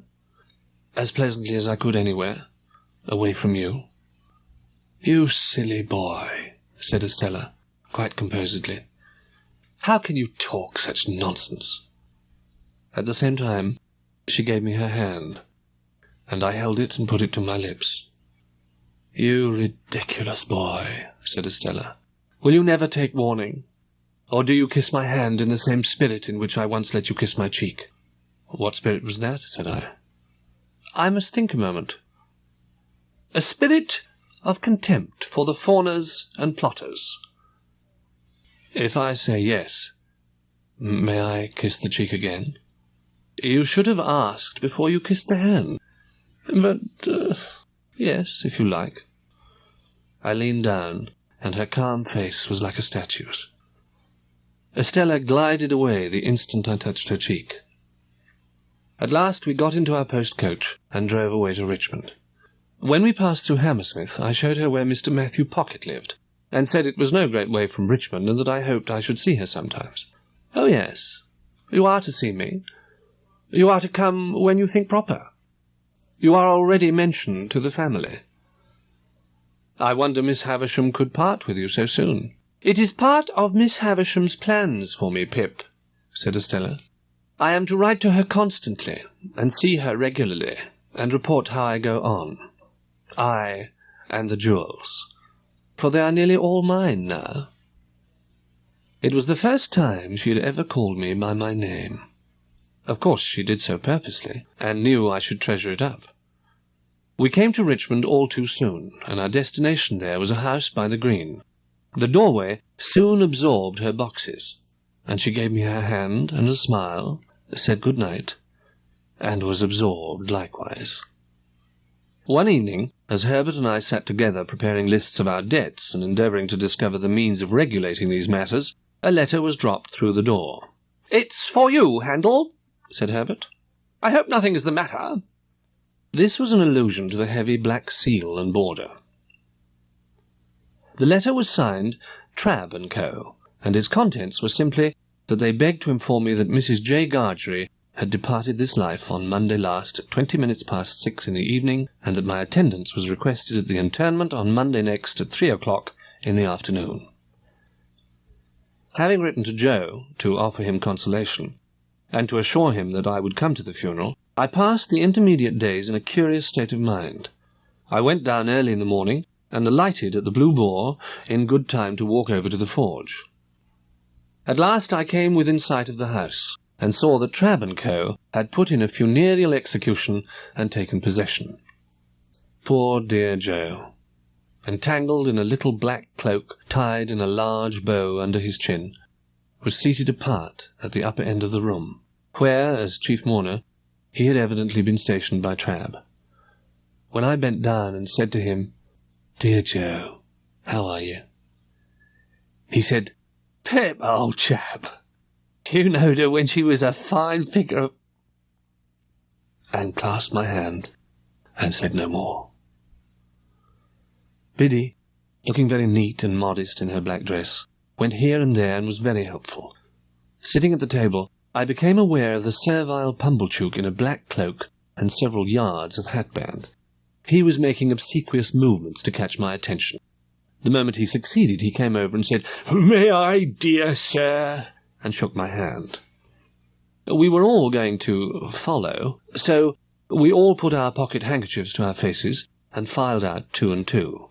The neighbourhood, however, highly approved of these arrangements, and we were much admired as we went through the village. We went into the churchyard, and there my sister was quietly laid in the earth. When we got back to the house and were finally alone, Biddy, Joe, and I had a cold dinner together. Joe was very much pleased by my asking if I might sleep in my own little room, and I was pleased too, for I felt that I had done rather a grand thing in making the request. When the shadows of evening were closing in, I took the opportunity of getting into the garden with Biddy for a little talk. Biddy, said I think you might have written to me about these sad matters. Do you, Mr. Pip? Said Biddy. I should have written if I'd thought that. After looking a little at her downcast eyes, I gave up the point. I suppose it will be difficult for you to remain here now, Biddy, dear? Oh, I can't do so, Mr. Pip, said Biddy in a tone of regret. I've been speaking to Mrs. Hubble, and I'm going to her tomorrow. I hope we shall be able to take some care of Mr. Gargery together until he settles down. How are you going to live, Biddy? How am I going to live? Repeated Biddy.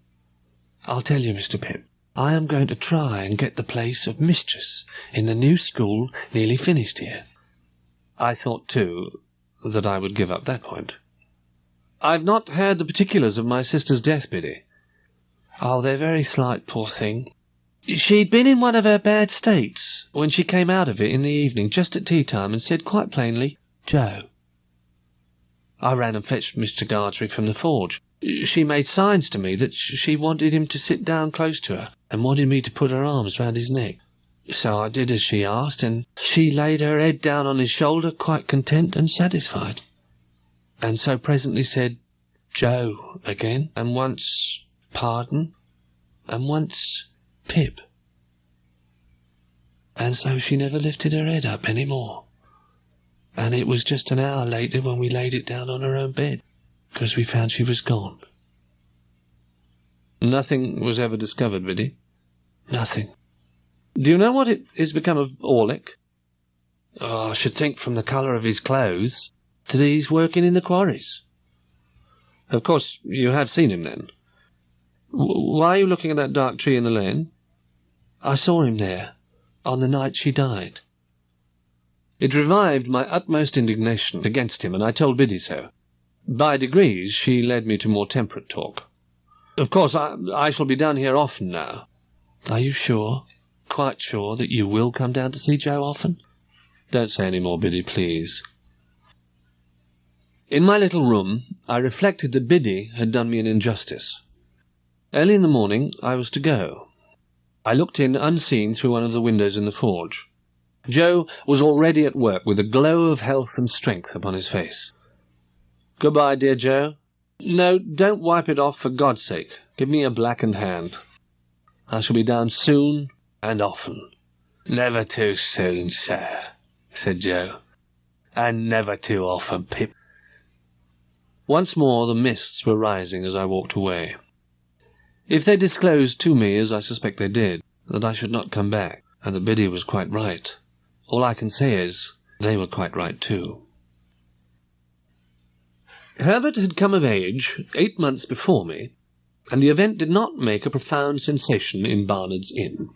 But we had looked forward to my 21st birthday with a crowd of speculations and anticipations, for we both had considered that my guardian could hardly help saying something definite on that occasion. On the day before it, I received an official note from Wemmick informing me that Mr. Jaggers would be glad if I would call upon him at 5 in the afternoon of the auspicious day. I repaired to my guardian's office, a model of punctuality. In the outer office, Wemmick offered me his congratulations. My guardian was standing before his fire, leaning his back against the chimney-piece. "Well, Pip," said he, "I must call you Mr. Pip today. Congratulations, Mr. Pip." We shook hands, and I thanked him. "Sit down, Mr. Pip," said my guardian. "I am going to have a word or two with you." "If you please, sir." "What do you suppose," said Mr. Jaggers, "you are living at the rate of?" "At the rate of, sir?" "At the rate of," repeated Mr. Jaggers. Reluctantly, I confessed myself quite unable to answer the question. "Now, have you anything to ask me? Is my benefactor to be made known to me today?"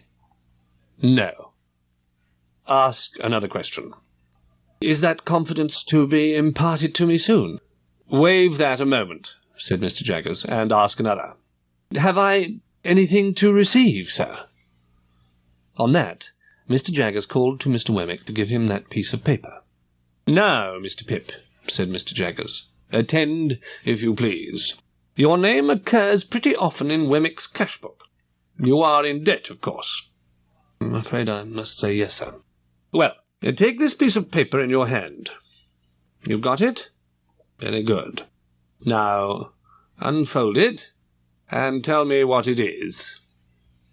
This is a banknote, said I, for £500. That handsome sum of money, Pip, is your own. It is a present to you on this day in earnest of your expectations. You will now take your money affairs entirely into your own hands, and you will draw from Wemmick £125 per quarter until you are in communication with the fountainhead. Is it possible that the fountainhead will soon come to London? Now here, said Mr. Jaggers, we must revert to the evening when we first encountered one another in your village. What did I tell you then, Pip? You told me, Mr. Jaggers, that it might be years hence when that person appeared. Just so, said Mr. Jaggers. That's my answer. If that is all you have to say to me, sir, I remarked, there can be nothing left for me to say. He nodded assent, and asked me where I was going to dine. I replied, at my own chambers with Herbert. As a necessary sequence, I asked him if he would favour us with his company, and he promptly accepted the invitation. He insisted on walking home with me, but first he had a letter or two to write. So I said I would go into the outer office and talk to Wemmick. Mr. Wemmick, I pursued, I want somehow to help a friend to a beginning. With money down? Said Wemmick. With some money down, I replied. Serve a friend with money, and you may know the end of it. Is that your deliberate opinion, Mr. Wemmick? That is my deliberate opinion in this office. But what would your opinion be at Walworth? Mr. Pip, Wemmick replied, Walworth is one place, and this office another. Very well, said I, much relieved. Then I shall look you up at Walworth, you may depend upon it. Mr. Pip, he returned, you will be welcome there in a private and personal capacity. Deeming Sunday the best day for taking Mr. Wemmick's Walworth sentiments, I devoted the next ensuing Sunday afternoon to a pilgrimage to the castle. It was worth any money to see Wemmick waving a salute to me from the other side of the moat, when we might have shaken hands across it with the greatest ease. But the aged was so delighted to work the drawbridge that I made no offer to assist him, but stood quite still until Wemmick had come across, and had presented me to Miss Skiffins, a lady by whom he was acquainted. Having thought of the matter with care, I informed Wemmick that I was anxious on behalf of Herbert Pocket. I told him that because Mr. Pocket was my friend and companion, I had great affection for him, and I wished my own good fortune to reflect some ways upon him. I must tell you, Mr. Pip, this is devilish good of you. Say you'll help me to be good then, said I. Skiffins, that's her brother, is an accountant and agent. I'll look him up and go to work for you. I thank you 10,000 times, said I. Pip, said she one evening when we sat apart at a darkening window of the house in Richmond. Will you never take warning? Of what? Of me. Warning not to be attracted by you, do you mean, Estella? Do I mean? If you don't know what I mean, you are blind. At any rate, said I have no warning given me just now, for you wrote to me to come to you this time. That's true, said Estella, with a cold, careless smile that always chilled me. The time has come round when Miss Havisham wishes to see me. You are to take me there and bring me back, if you will. Can you take me? Can I take you, Estella? You can, then. The day after tomorrow, if you please. You are to pay all charges out of my purse. You hear the condition of your going? And I must obey, said I. We went down on the next day but one, and it is needless to add that there was no change in the house. Miss Havisham was even more dreadfully fond of Estella than she had been when I last saw them together. When we sat by the flickering fire, the old lady was most weird. She extorted from Estella, by dint of referring back to what Estella had told her in her regular letters, the names and conditions of the men whom she had fascinated. I saw in this that Estella was set to wreak Miss Havisham's revenge on men, and that she was not to be given to me until she had gratified it for a term. It happened, on the occasion of this visit, that some sharp words arose between Estella and Miss Havisham. It was the first time I'd ever seen them opposed. We were seated by the fire, and Miss Havisham had Estella's arm drawn through her own, and Estella's hand clutched in hers, when Estella gradually began to detach herself. She had shown a proud impatience more than once before. "What?" said Miss Havisham, flashing her eyes upon her. "Are you tired of me?" "Only a little tired of myself," replied Estella, moving to the great chimney-piece. "Speak the truth, you ingrate!" cried Miss Havisham. "You are tired of me!" Estella looked at her with perfect composure, and then looked down at the fire. "You stock and stone!" exclaimed Miss Havisham. "You cold, cold heart!" "What?" said Estella. "Do you reproach me for being cold? You?" "Are you not?" was the fierce retort. "You should know," said Estella. "I am what you have made me." "Look at her!" cried Miss Havisham bitterly. "So hard and thankless, on the hearth, where she was reared." "At least I was no party to the compact," said Estella.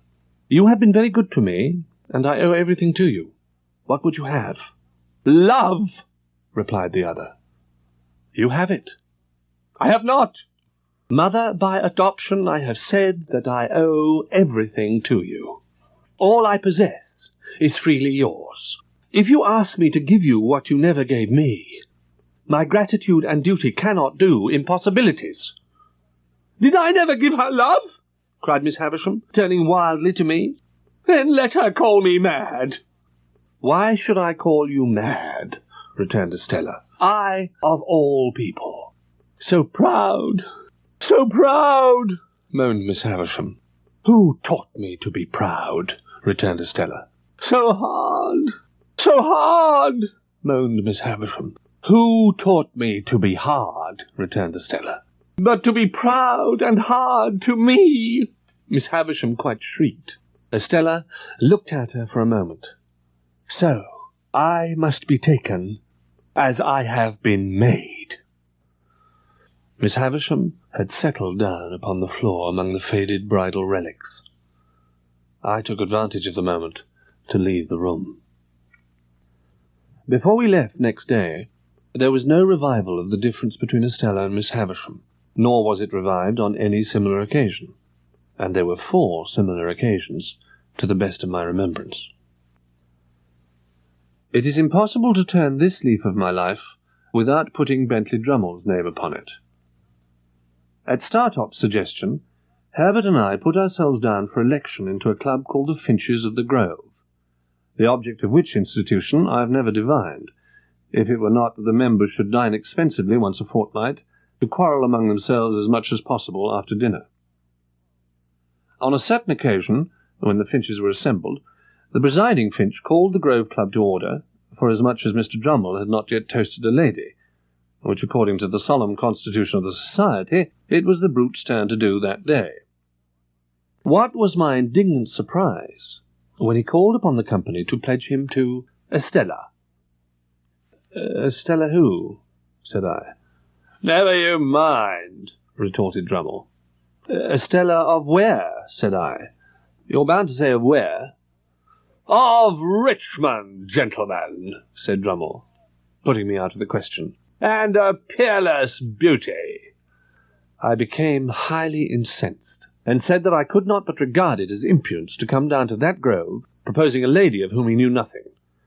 Mr. Drummle demanded what I meant by that, whereupon I made the extreme reply that I believed he knew where I was to be found.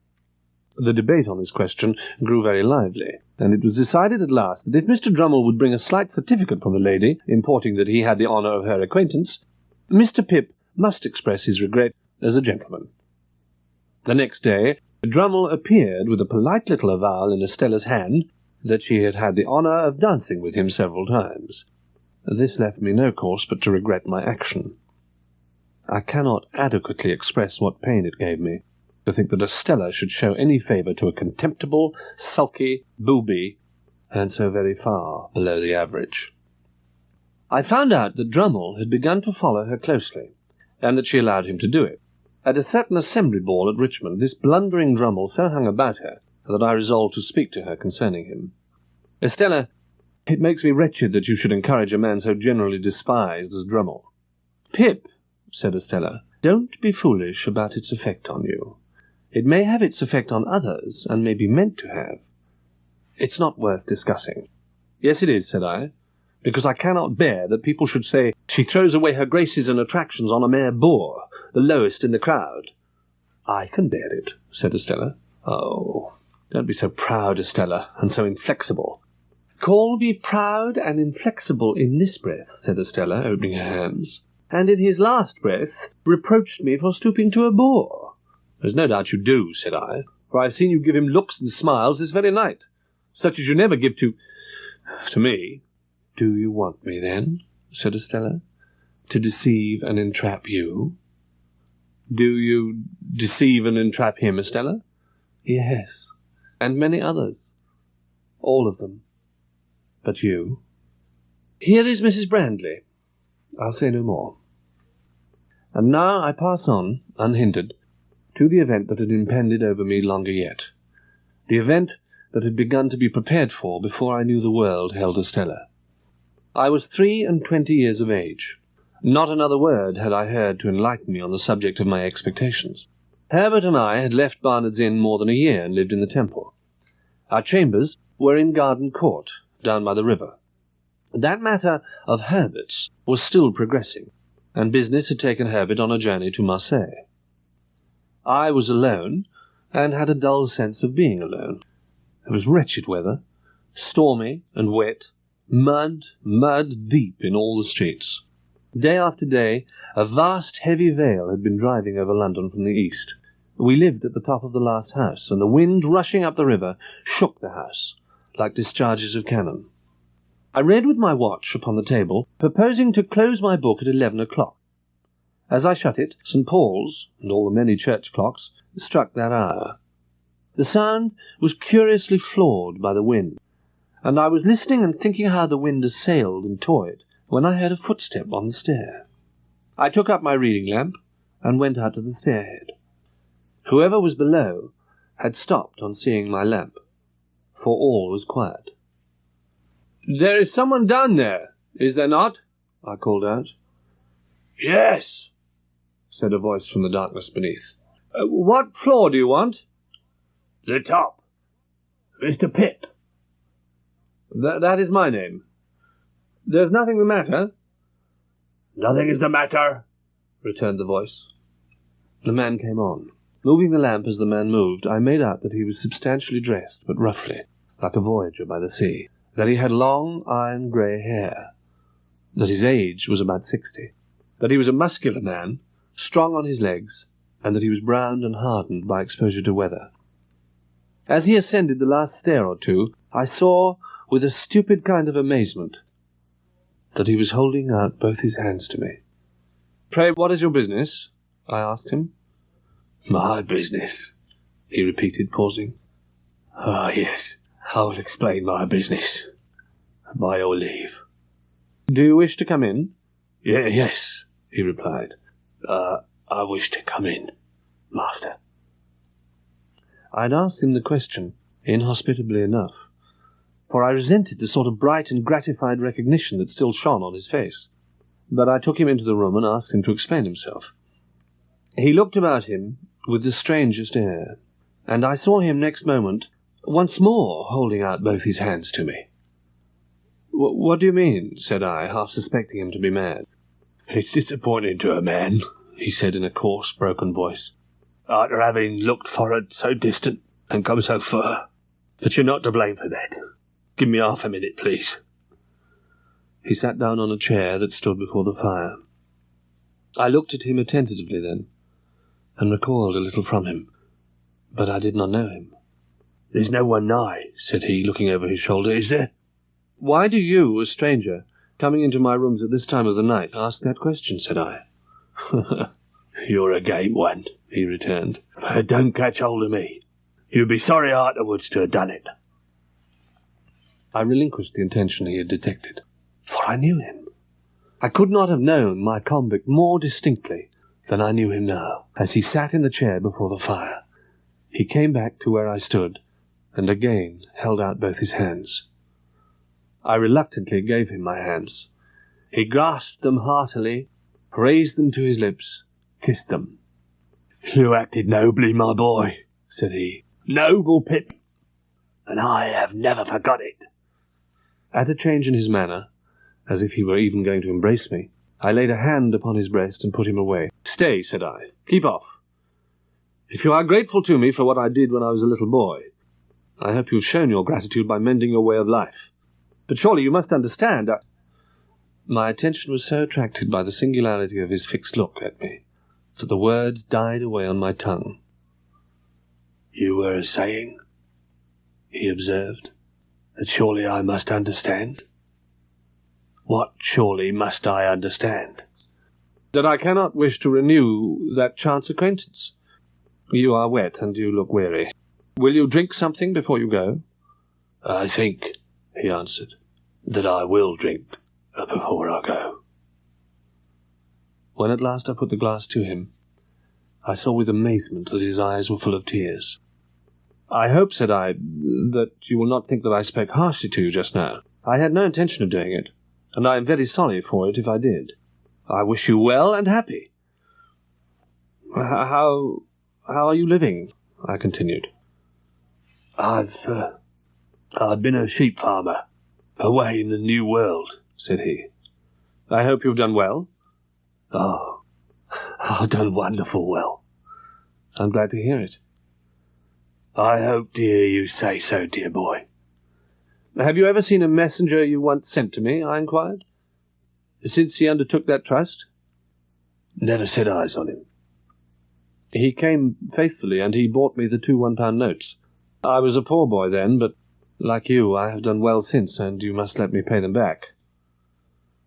I handed over to him 2 £1 notes, and he laid them one upon the other, folded them longwise, gave them a twist, set fire to them at the lamp, and dropped the ashes into the tray.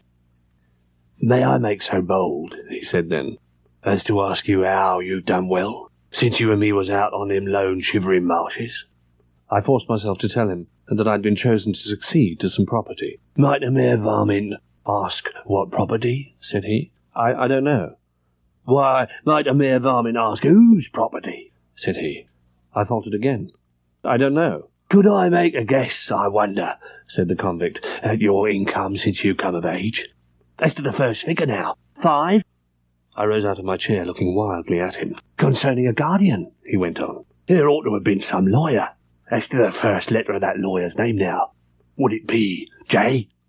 All the truth of my position came flashing on me, and its disappointments, dangers, disgraces, consequences of all kinds rushed in such a multitude that I had to struggle for every breath I drew. "Put it," he resumed, "as the employer of that lawyer whose name began with a J and might be Jaggers. However did I find you out? Why, I wrote from Portsmouth to a person in London for particulars of your address. That person's name, why, Wemmick." I could not have spoken a word. I seemed to be suffocating. The room began to surge and turn. He caught me and drew me to the sofa. "Yes, Pip, dear boy, I've made a gentleman of you. It's me what has done it. Do I tell it for you to feel an obligation? Ah, not a bit. I tell it for you to know as that there anti-dunghill dog what you kept life in got his head so high that he could make a gentleman. And Pip, you're him." The abhorrence in which I held the man, the dread I had of him, the repugnance with which I shrank from him, could not have been exceeded if he had been some terrible beast. "Look here, Pip. I am your second father. I've put away money only for you to spend. When I was a shepherd in a solitary hut, I saw your face. I saw your face there many times as plain as ever I see you on them misty marshes. Lord struck me dead, I says each time, but if I gets my liberty and money, I'll make that boy a gentleman. And I done it." In his heat and triumph, and in his knowledge that I had been nearly fainting, he did not remark on my reception of all this. It was the one grain of relief I had. Again he took both my hands and put them to his lips, while my blood ran cold within me. "Don't you mind talking, Pip," said he. "You ain't looked slowly forward to this as I have. But didn't you never think it might be me?" "Oh, no, I returned. "Never, never." "Well, You see, it was me, and single-handed. Never a soul in it but my own self, and Mr. Jaggers. Was there no one else? I asked. No, said he, with a glance of surprise. Who else should there be? Oh, Stella. Stella. Oh, that he had never come. That he had left me at the forge, far from contented, yet by comparison happy. It weren't easy, Pip, for me to leave them parts, nor yet it weren't safe. But I held to it, and at last I done it. Where will you put me? He asked. I must be put somewhere, dear boy. To sleep, said I. Oh, yeah, to sleep long and sound, he answered. For I've been sea-tossed and sea-washed months and months. Well, my friend and companion is absent, said I. You must have his room. He won't come back tomorrow, will he? No, said I, almost mechanically. Not tomorrow. Because, looky here, dear boy, he said, dropping his voice. Caution is necessary. How do you mean, caution? It's death. What's death? I was sent for life. It's death to come back. Nothing was needed but this. The wretched man, after loading me with his wretched gold and silver chains for years, had risked his life to come to me, and I held it there in my keeping. If I had loved him instead of abhorring him, it could have been no worse. My first care was to close the shutters, so that no light might be seen from without, and then to close and make fast the doors. I asked him if he would go to bed. He said yes, but asked me for some of my gentleman's linen to put on in the morning. I brought it out and gave it to him, and my blood ran cold again when he again took me by both hands to give me good night. I got away from him without knowing how I did it, and sat down by the fire, afraid to go to bed. For an hour or more I remained too stunned to think, and it was not until I began to think that I began to know how wrecked I was. Miss Havisham's intentions towards me, all a mere dream. Estella not designed for me. But sharpest and deepest pain of all, it was for the convict that I had deserted Joe. I would not have gone back to Joe now. I would not have gone back to Biddy now for any consideration. I could never undo what I had done. The impossibility of keeping the convict concealed in the chambers was self-evident. I resolved to announce that my uncle had unexpectedly come from the country. This course I decided on while I was groping about in the darkness of the early morning for means of getting a light. I was fain to go out to the adjacent lodge and get the watchman there to come with his lantern. In groping my way down the black staircase, I fell over something, and that something was a man crouching in the corner. As the man made no answer when I asked him what he did there, I ran to the lodge and urged the watchman to come quickly, telling him of the incident on the way. But we examined the staircase from top to bottom and found no one there. It troubled me that there should have been a lurker on the stairs, on that night of all nights, and I asked the watchman whether he had admitted at his gate any gentleman who had been perceptibly dining out. "The night being so bad, sir," said he, "I don't call to mind anyone since about 11 o'clock, when a stranger asked for you." "My uncle," I muttered. "Oh, you saw him, sir?" "Yes, oh yes." "Likewise the person with him." "Person with him," I repeated. "I judged the person to be with him," returned the watchman. "What sort of person?" The watchman had not particularly noticed. My mind was much troubled by these two circumstances taken together. By and by his door opened, and he came out. I could not bring myself to bear the sight of him, and I thought he had a worse look by daylight. I do not even know," said I, "by what name to call you. I've given out that you are my uncle." "That's it, dear boy. Call me uncle." "You assumed some name, I assume, on board ship?" "Oh, yes, dear boy. I took the name of Provis." "What is your real name?" I asked him. "Magwitch," he answered. "Christened Abel." "When you came into the temple last night," I asked, "had you anyone with you?" "With me? No, dear boy." But there was someone there. Well, I didn't take particular notice, he said, but I think there was a person came in along of me. Are you known in London? I hope not. Were you tried in London? Which time? The last time. He nodded. First knowed Mr. Jaggers that way. After breakfast, he took out of his pocket a great thick pocket-book, bursting with papers, and tossed it on the table. There's something worth spending there, dear boy. It's yourn.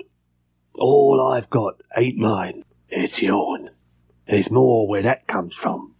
Stop, said I, almost in a frenzy of fear and dislike. I want to speak to you. I want to know what is to be done. I want to know how you are to be kept out of danger, how long you're going to stay, what projects you have. Well, dear boy, the danger ain't so great. There's Jaggers and Wemmick, and there's you. Who else is there to inform?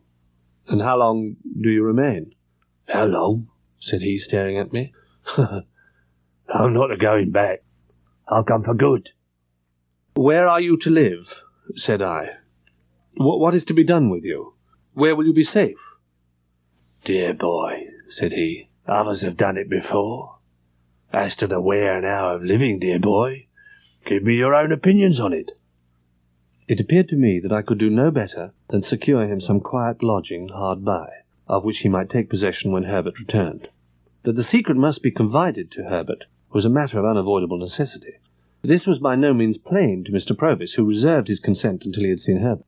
I next discussed with him what dress he should wear, and I won him over to the assumption of a dress more like a prosperous farmer's. In the afternoon, I went out to further these matters. I repaired to a respectable lodging-house in Essex Street, the back of which looked into the Temple, and secured the second floor for my uncle, Mr. Provis. I then made such purchases as were necessary to the change in his appearance. After this, I turned my face to Little Britain. Mr. Jaggers was at his desk, but seeing me enter, got up immediately and stood before his fire. "Now, Pip," said he, "be careful."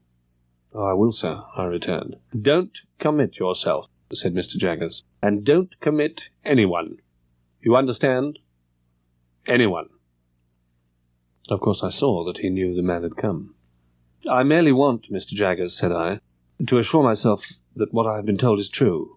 I have been informed by a person named Abel Magwitch that he is the benefactor so long unknown to me." "That is the man," said Mr. Jaggers, "in New South Wales." "And only he?" said I. "And only he," said Mr. Jaggers. "I am not so unreasonable, sir, as to think you at all responsible for my mistakes and wrong conclusions, but I always supposed it was Miss Havisham." "As you say, Pip," returned Mr. Jaggers, "I am not at all responsible for that." "I have no more to say," said I. "I have verified my information, and there's an end." "Good day, Pip," said Mr. Jaggers. "Glad to have seen you. In writing by post to Magwitch in New South Wales, or in communicating with him through Provis, have the goodness to mention that the particulars and vouchers of our long account shall be sent to you, and together with the balance, for there is still a balance remaining. Good day, Pip." Expecting Herbert all the time, I dared not go out, except when I took Provis for an airing after dark. At length, one evening when dinner was over, and I had dropped into a slumber quite worn out, I was roused by the welcome footstep on the stair. Provis, who had been asleep too, staggered up at the noise I made. "Quiet! It's Herbert," I said, and Herbert came bursting in. "Handel, my dear fellow, how are you? Handel, my... Hello? I beg your pardon." He was stopped by seeing Provis. "Herbert, my dear friend," said I, "something very strange had happened. This is, a visitor of mine." "It's all right, dear boy," said Provis, coming forward with a little black book clasped in his hand, and addressing himself to Herbert. "Take it in your right hand. Lord strike you dead on the spot if you ever split in any way somever. Kiss it." "Do as he wishes," I said to Herbert. So Herbert, looking at me with a friendly uneasiness and amazement, complied, and Provis, immediately shaking hands with him, said, "Now you're on oath, you know. And never believe me on mine, if Pip shan't make a gentleman on you." In vain should I attempt to describe the astonishment and disquiet of Herbert when he and I and Provis sat down before the fire, and I recounted the whole of the secret. Enough that I saw my own feelings reflected in Herbert's face, and not least among them my repugnance toward the man who had done so much for me. What would alone have set a division between that man and us was his triumph in my story. He had no perception of the possibility of my finding any fault with my good fortune. We were anxious for the time he would go to his lodging and leave us together, but it was midnight before I took him round to Essex Street and saw him safely in at his own dark door. When it closed upon him, I experienced the first moment of relief I had known since the night of his arrival. Herbert received me with open arms, and I had never felt before so blessedly what it is to have a friend. "What," said I, "what is to be done?" "My poor Handel," replied Herbert, "I am too stunned to think." So was I, Herbert, when the blow first fell. He is intent upon various new expenses, horses and carriages and lavish appearances of all kinds. He must be stopped somehow. You can't accept... Oh, how can I interposed. "Think of him, look at him." "My poor dear Handel." "Then," said I, never taking another penny from him, think what I owe him already. I am heavily in debt. You have no expectations, and I have been bred to no calling, and I am fit for nothing." "My dear Handel," Herbert said presently, "you would be infinitely better in Clarriker's house, small as it is. I am working up towards a partnership, you know." Poor fellow, he little suspected with whose money. "There is another question," said Herbert. "Think of this. He comes here, in peril of his life, for the realization of a fixed idea. In the moment of realization, you cut the ground from under his feet. He could become fierce and desperate. Do you see nothing that he might do under the disappointment?" "Nothing has been in my thoughts so distinctly as his putting himself in the way of being taken." "Then," said Herbert, "that is his power over you, as long as he remains in England. You feel convinced that you can take no further benefits from him, do you?" "Fully." "And you feel convinced that you must break with him?" "Oh, Herbert, how can you ask me? And you have, and are bound to have, that tenderness for the life he has risked on your account, that you must save him, if possible, from throwing it away. Then you must get him out of England before you stir a finger to extricate yourself. You will have to go with him, and then he may be induced to go. That done, extricate yourself." Next morning, Magwitch came round at the appointed time. When he had made an end of his breakfast and was wiping his knife on his leg, I asked him if that was not as good a time as another for our knowing more about him. He took out his black pipe, and after turning an angry eye on the fire for a few silent moments, looked round at us and said, "I'm not going for to tell you my life like a song or a storybook, but to give you the short and handy, I'll put it at once into a mouthful of English. In jail and out of jail. In jail and out. In jail and out.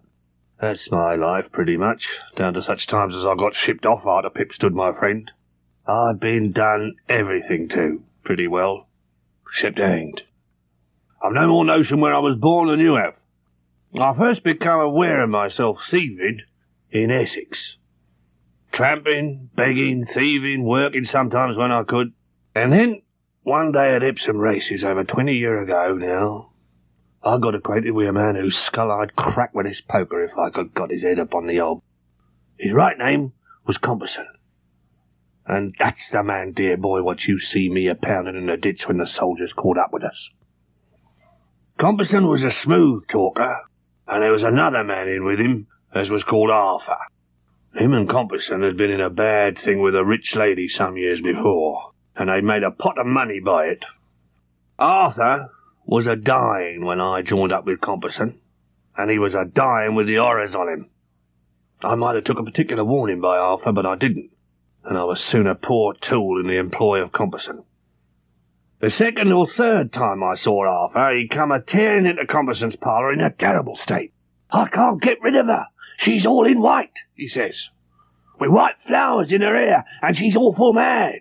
And she's got a shroud over her arm, and she says she'll put it on me at 5 in the morning. We took him up to bed, and he raved most dreadful. At a few minutes to 5, he starts up and screams, and then he lifted himself up hard, and was dead. Compeyson took it cool, and we were soon busy. That time was as hard a time as I ever knew. Did I tell you as I was tried alone for misdemeanour while with Compeyson? I answered no. Well, I was, he said, and I got convicted. I was so miserable poor that I sold all the clothes I had, except what hung on my back, before I could get jaggers. When we're sentenced, ain't it the gentleman Compeyson who gets 7 years and me 14? I told him I'd smash his face. We was in the same prison ship. But that black hellhole of a ship weren't a strong one, and I escaped to the shore. I was hiding among the graves when I first see my boy. He regarded me with the look of affection that made him almost abhorrent to me again, though I felt great pity for him. "Is he dead?" I asked after a silence. He hopes I am. If he's alive, you may be sure. Herbert had been writing in the cover of a book. He softly pushed the book over to me as Provis stood smoking with his eyes on the fire, and I read in it, "Young Havisham's name was Arthur. Compeyson is the man who professed to be Miss Havisham's lover." I said to Herbert that before I could go abroad with Provis, I must see both Estella and Miss Havisham. I went at first to Mrs. Brandley's at Richmond, but Estella was not there. She had gone to Sattie's house, and it was not known when she would return. I informed Provis that I was under a binding promise to go down to Joe. Provis was to be strictly careful while I was gone, and Herbert was to take charge of him. I set off by the early morning coach, and when we drove up to the Blue Boar, who should I see but Bentley Drummle? As he pretended not to see me, I pretended not to see him. When we were both in the coffee-room, Drummle said, "Is this a cut?" "Oh," said I. "It's you, is it? Do you stay long?" "Can't say," answered Drummle. "Do you?" "Can't say," said I. "Wait up," called Drummle. "Is that horse of mine ready?" "Before round to the door, sir." "The lady went right today, and I don't dine because I am going to dine at the ladies." Drummle glanced at me with an insolent triumph on his great jowled face. Choking and boiling as I was, I felt that I could not go a word further without introducing Estella's name, which I could not endure him to utter. He left the room, and I saw him through the window seizing his horse's mane and mounting in his usual blundering way. I washed the weather and journey from my face, and went out to the memorable old house. In the room where the dressing-table stood, I found Miss Havisham and Estella. "And what wind blows you here, Pip?" said Miss Havisham. "Miss Havisham," I said, "I went to Richmond to speak to Estella, and finding that some wind had blown her here, I followed." I took the chair by the dressing-table. "What I had to say to Estella, Miss Havisham, I will say before you presently. But I am as unhappy as you can ever have meant me to be." Miss Havisham looked steadily at me, but Estella did not look up. "I have found out who my patron is. It's not a fortunate discovery. There are reasons why I must say no more of that. Not my secret, but another's." Miss Havisham only said, "Well, when you first caused me to be brought here, Miss Havisham, I suppose I really did come here as a whim, and to be paid for it." "Aye, Pip," replied Miss Havisham, "you did. And that Mr. Jagger had nothing to do with it," said Miss Havisham. "But when I fell into the mistake I have so long remained in, at least you led me on," said I. "Yes," she said, "I led you on." "Was that kind?" "Who am I," cried Miss Havisham, "that I should be kind?" "In humouring my mistake, Miss Havisham, you punished your self-seeking relations." "I did? I have been thrown among one family of your relations.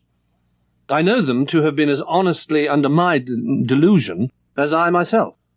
You deeply wrong both Mr. Matthew Pocket and his son Herbert." "They are your friends," said Miss Havisham. "They made themselves my friends." "Well, what do you want for them?" "If you could spare the money to do my friend Herbert a lasting service in life, but which from the nature of the case must be done outside his knowledge, I could show you how." "Why must it be done without his knowledge?" "Because," said I, I began the service myself more than 2 years ago, and I don't want to be betrayed. Why I fail in my ability to finish it, I cannot explain." "What else?" asked Miss Havisham. "Estella," said I, turning to her now, "you know I love you. You know that I have loved you long and dearly." She raised her eyes to my face and looked at me with an unmoved countenance. "I have no hope that I shall ever call you mine, Estella, but I still love you." "When you say you love me," said Estella, "I know what you mean as a form of words, but nothing more. I have tried to warn you of this, have I not?" I said in a miserable manner, "Yes." "It is the nature formed within me," she said. "I can do no more." "Is it not true," said I, "that Bentley Drummle is in town here, and pursuing you?" "It is quite true," said she. "You encourage him to ride out with you, and that he dines with you this very day?" "Quite true." "You would never marry him, Estella?" She looked towards Miss Havisham, and then said, "Why not tell you the truth? I am going to be married to him." "Estella, dearest Estella, do not let Miss Havisham lead you into this fatal step. Put me aside forever, but bestow yourself on some worthier person than Drummle." "I am going," she said in a gentler voice, "to be married to him." "Oh, Estella," I said, as my bitter tears fell fast on her hand, "how could I see you as Drummle's wife?" "Nonsense," she said. "This will pass in no time." "Never, Estella." "You will get me out of your thoughts in a week." "Out of my thoughts?" "You are part of my existence, part of myself. You have been the embodiment of every graceful fancy that my mind has ever become acquainted with. Estella, to the last hour of my life you cannot choose but remain part of my character, part of the little good in me, part of the evil. But in this separation I associate you only with the good, and I will faithfully hold you to that always, for you must have done me far more good than harm. Let me feel now what sharp distress I may." "Oh, God bless you. God forgive you." I held her hand to my lips some lingering moment, and so I left her. I remembered that while Estella looked at me merely with incredulous wonder, the spectral figure of Miss Havisham, her hand covering her heart, seemed all resolved into a ghastly stare of pity and remorse. It was past midnight when I crossed London Bridge. As it seldom happened that I came in at Whitefriars Gate after the Temple was closed, and as I was very muddy and weary, I did not take it ill that the night porter examined me with much attention. To help him, I mentioned my name. Here's a note, sir. The messenger that brought it said, would you be so good as to read it by my lantern?" Much surprised by the request, I took the note. I opened it, and read inside in Wemmick's writing, "Don't go home." I stayed the night at Hummings in Covent Garden, and it was 8 o'clock the next morning when the castle battlements came upon my view. "Hello, Mr. Pip," said Wemmick. "You did come home, then?" "Yes," I returned, "but I didn't go home." "That's all right," said he. Now, Mr. Pip, you and I understand one another. We are in our private and personal capacities. I cordially assented. I accidentally heard yesterday morning that a certain person not altogether of uncolonial pursuits had made some little stir by disappearing from such place. I also heard that you at your chambers had been watched, and might be watched again. By whom? Said I. I wouldn't go into that, said Wemmick. It might clash with official responsibilities. This watching of me at my chambers, I said to Wemmick, is inseparable from the person to whom you have averted, is it? Wemmick looked very serious. It either is, or it will be, or it's in great danger of being. You have heard of a man of bad character whose true name is Compeyson? I asked Wemmick. He answered with a nod. Is he living? One other nod. Is he in London? He gave me another nod. Now, he said, I come to what I did after hearing what I heard. I went to Garden Court to find you. Not finding you, I went to Claricas to find Mr. Herbert. And you found him? I asked with great anxiety. and him I found. Without mentioning names, I gave him to understand that if he was aware of anybody, Tom, Jack, or Richard, being about the chambers, he had better get Tom, Jack, or Richard out of the way while you were away. He would be greatly puzzled what to do. He was puzzled what to do. Mr. Pip, I will tell you something. Don't break cover too soon. Lie close.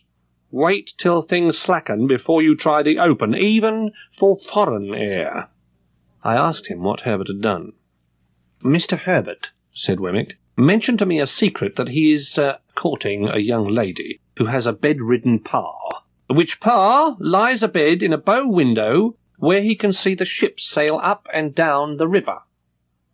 The house by the river, said Wemmick, is down by the pool, between Limehouse and Greenwich, and has a furnished upper floor to let. Mr. Herbert put it to me, what did I think of that for a temporary tenement for Tom, Richard, or Jack? I thought well of it for 3 reasons. Firstly, it's altogether out of all your beats. Secondly, without going near it yourself, you could always hear of the safety of Tom, Jack, or Richard through Mr. Herbert. Thirdly, if you should want to slip Tom, Jack, or Richard on board a foreign packet, there he is, ready. Much comforted by these considerations, I thanked Wemmick again and again. And now, Mr. Pip, I have probably done the most I can do, but if I can ever do more in a strictly private and personal capacity, I shall be glad to do it. Here is the address. Avail yourself of this evening to lay hold of his portable property. Don't let anything happen to the portable property. Mr. Wemmick went off, and I stayed on for some time. 8 o'clock had passed before I got into the air. I found the house with the bay window and Mrs. Wimple's name on the plate. It was the one I wanted. Herbert silently led me into the parlour and shut the door. "All is well, Handel," said Herbert, "and he is quite satisfied, though eager to see you. My dear girl is with her father, and if you'll wait till she comes downstairs, I'll make you known to her, and then we'll go upstairs." We were conversing closely when the room door opened, and a very pretty, slight, dark-eyed girl of 20 or so came into the room. Herbert tenderly presented her, blushing, as "Clara." There was something so natural, so confiding, loving, and innocent in her modest manner of yielding herself to Herbert's embracing arm, that I would not have undone the engagement between her and Herbert for all the money in the pocket-book I had never opened. Clara returned to her father soon afterwards, and Herbert accompanied me upstairs to see our charge. In his 2 rooms at the top of the house, I found Provis comfortably settled. "I've talked with Wemmick," said I, "and have come to tell you what caution he gave me, and what advice." Herbert had a suggestion, and said, "We are both good watermen, Handel, and could take him down the river ourselves when the right time comes. Don't you think it might be a good thing if you began at once to keep a boat at the Temple Stairs, and were in the habit of rowing up and down the river? You fall into that habit, and no one notices." I liked this scheme, and Provis was quite elated by it. We agreed that it should be carried into execution, and that Provis should never recognise us if we came below bridge and rowed past Mill Pond Bank. Our conference being now ended and everything arranged, I rose to go. "I don't like to leave you here," I said to Provis, "though I cannot doubt your being safer here than near me." "Dear boy," he answered, clasping my hands, "I don't know when we may meet again, and I don't like goodbye. Say good night." Looking back at him, I thought of the first night of his return when our positions were reversed, and when I little supposed my heart could ever be heavy and anxious at parting from him as it was now. Next day I set myself to get the boat. It was soon done. I began to go out as for training and practice, sometimes alone and sometimes with Herbert. Nobody took much notice of me after the first few times, but I was always in fear for the man who was in hiding. Some weeks passed without bringing any change. My worldly affairs began to wear a gloomy appearance. Even I myself began to know the want of money. But I had quite determined that it would be a heartless fraud to take any more money from my patron. Therefore I had sent him the unopened pocket-book by Herbert to hold in his own keeping, and I felt a kind of satisfaction not having profited by his generosity since his revelation of himself. Condemned to inactivity and a state of constant restlessness and suspense, I rowed about in my boat and waited, and waited, and waited as best I could. About a week later, I had strolled into Cheapside when a large hand was laid upon my shoulder. It was Mr. Jaggers. He invited me to dine, and I was going to excuse myself until he added that Wemmick was also invited. I changed my excuse into an acceptance. We went to Gerrard Street all together. Soon after we started dinner, Mr. Jaggers said, "Did you send that note of Miss Havisham's to Mr. Pip, Wemmick?" "No, sir," said Wemmick. "It was going by post when you brought Mr. Pip into the office. Here it is." "It is a note of 2 lines, Pip," said Mr. Jaggers. "Miss Havisham tells me that she wants to see you on a little matter of business you mentioned to her. You'll go down?" "Yes," I said. "When will you go down?" "I have an impending engagement," I said, glancing at Wemmick, "that renders me rather uncertain of my time." "If Mr. Pip has the intention of going at once," said Mr. Wemmick to Mr. Jaggers, "he needn't write an answer, you know."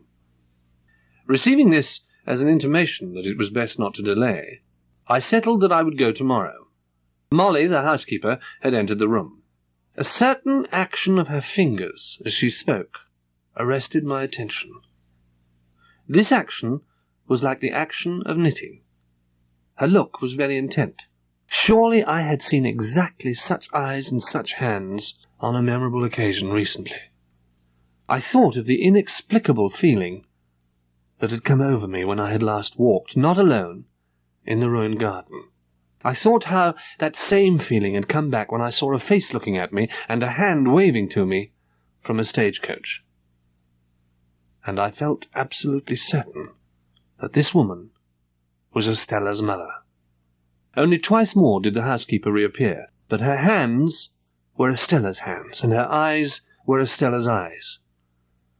Wemmick and I took our leave early, and as we walked I said, "Wemmick, do you remember telling me before I first went to Mr. Jaggers' private house to notice the housekeeper?" "I know I did." "A wild beast, you called her. How did Mr. Jaggers tame her?" "That is his secret. She has been with him for many a long year." "I wish you'd tell me her story." "Well," said Wemmick, "a score of years ago that woman was tried for murder and was acquitted. Mr. Jaggers was for her. It was a case of jealousy. The murdered woman was 10 years older and was found dead on Hounslow Heath. The boldest point Mr. Jaggers made was this. It was attempted to be set up in proof of her jealousy that at the time of the murder she had frantically destroyed her child, some 3 years old. Mr. Jaggers was altogether too many for the jury, and they gave in." "Do you remember the sex of the child?" "Said to have been a girl." We exchanged a cordial good night, and I went home with new matter for my thoughts.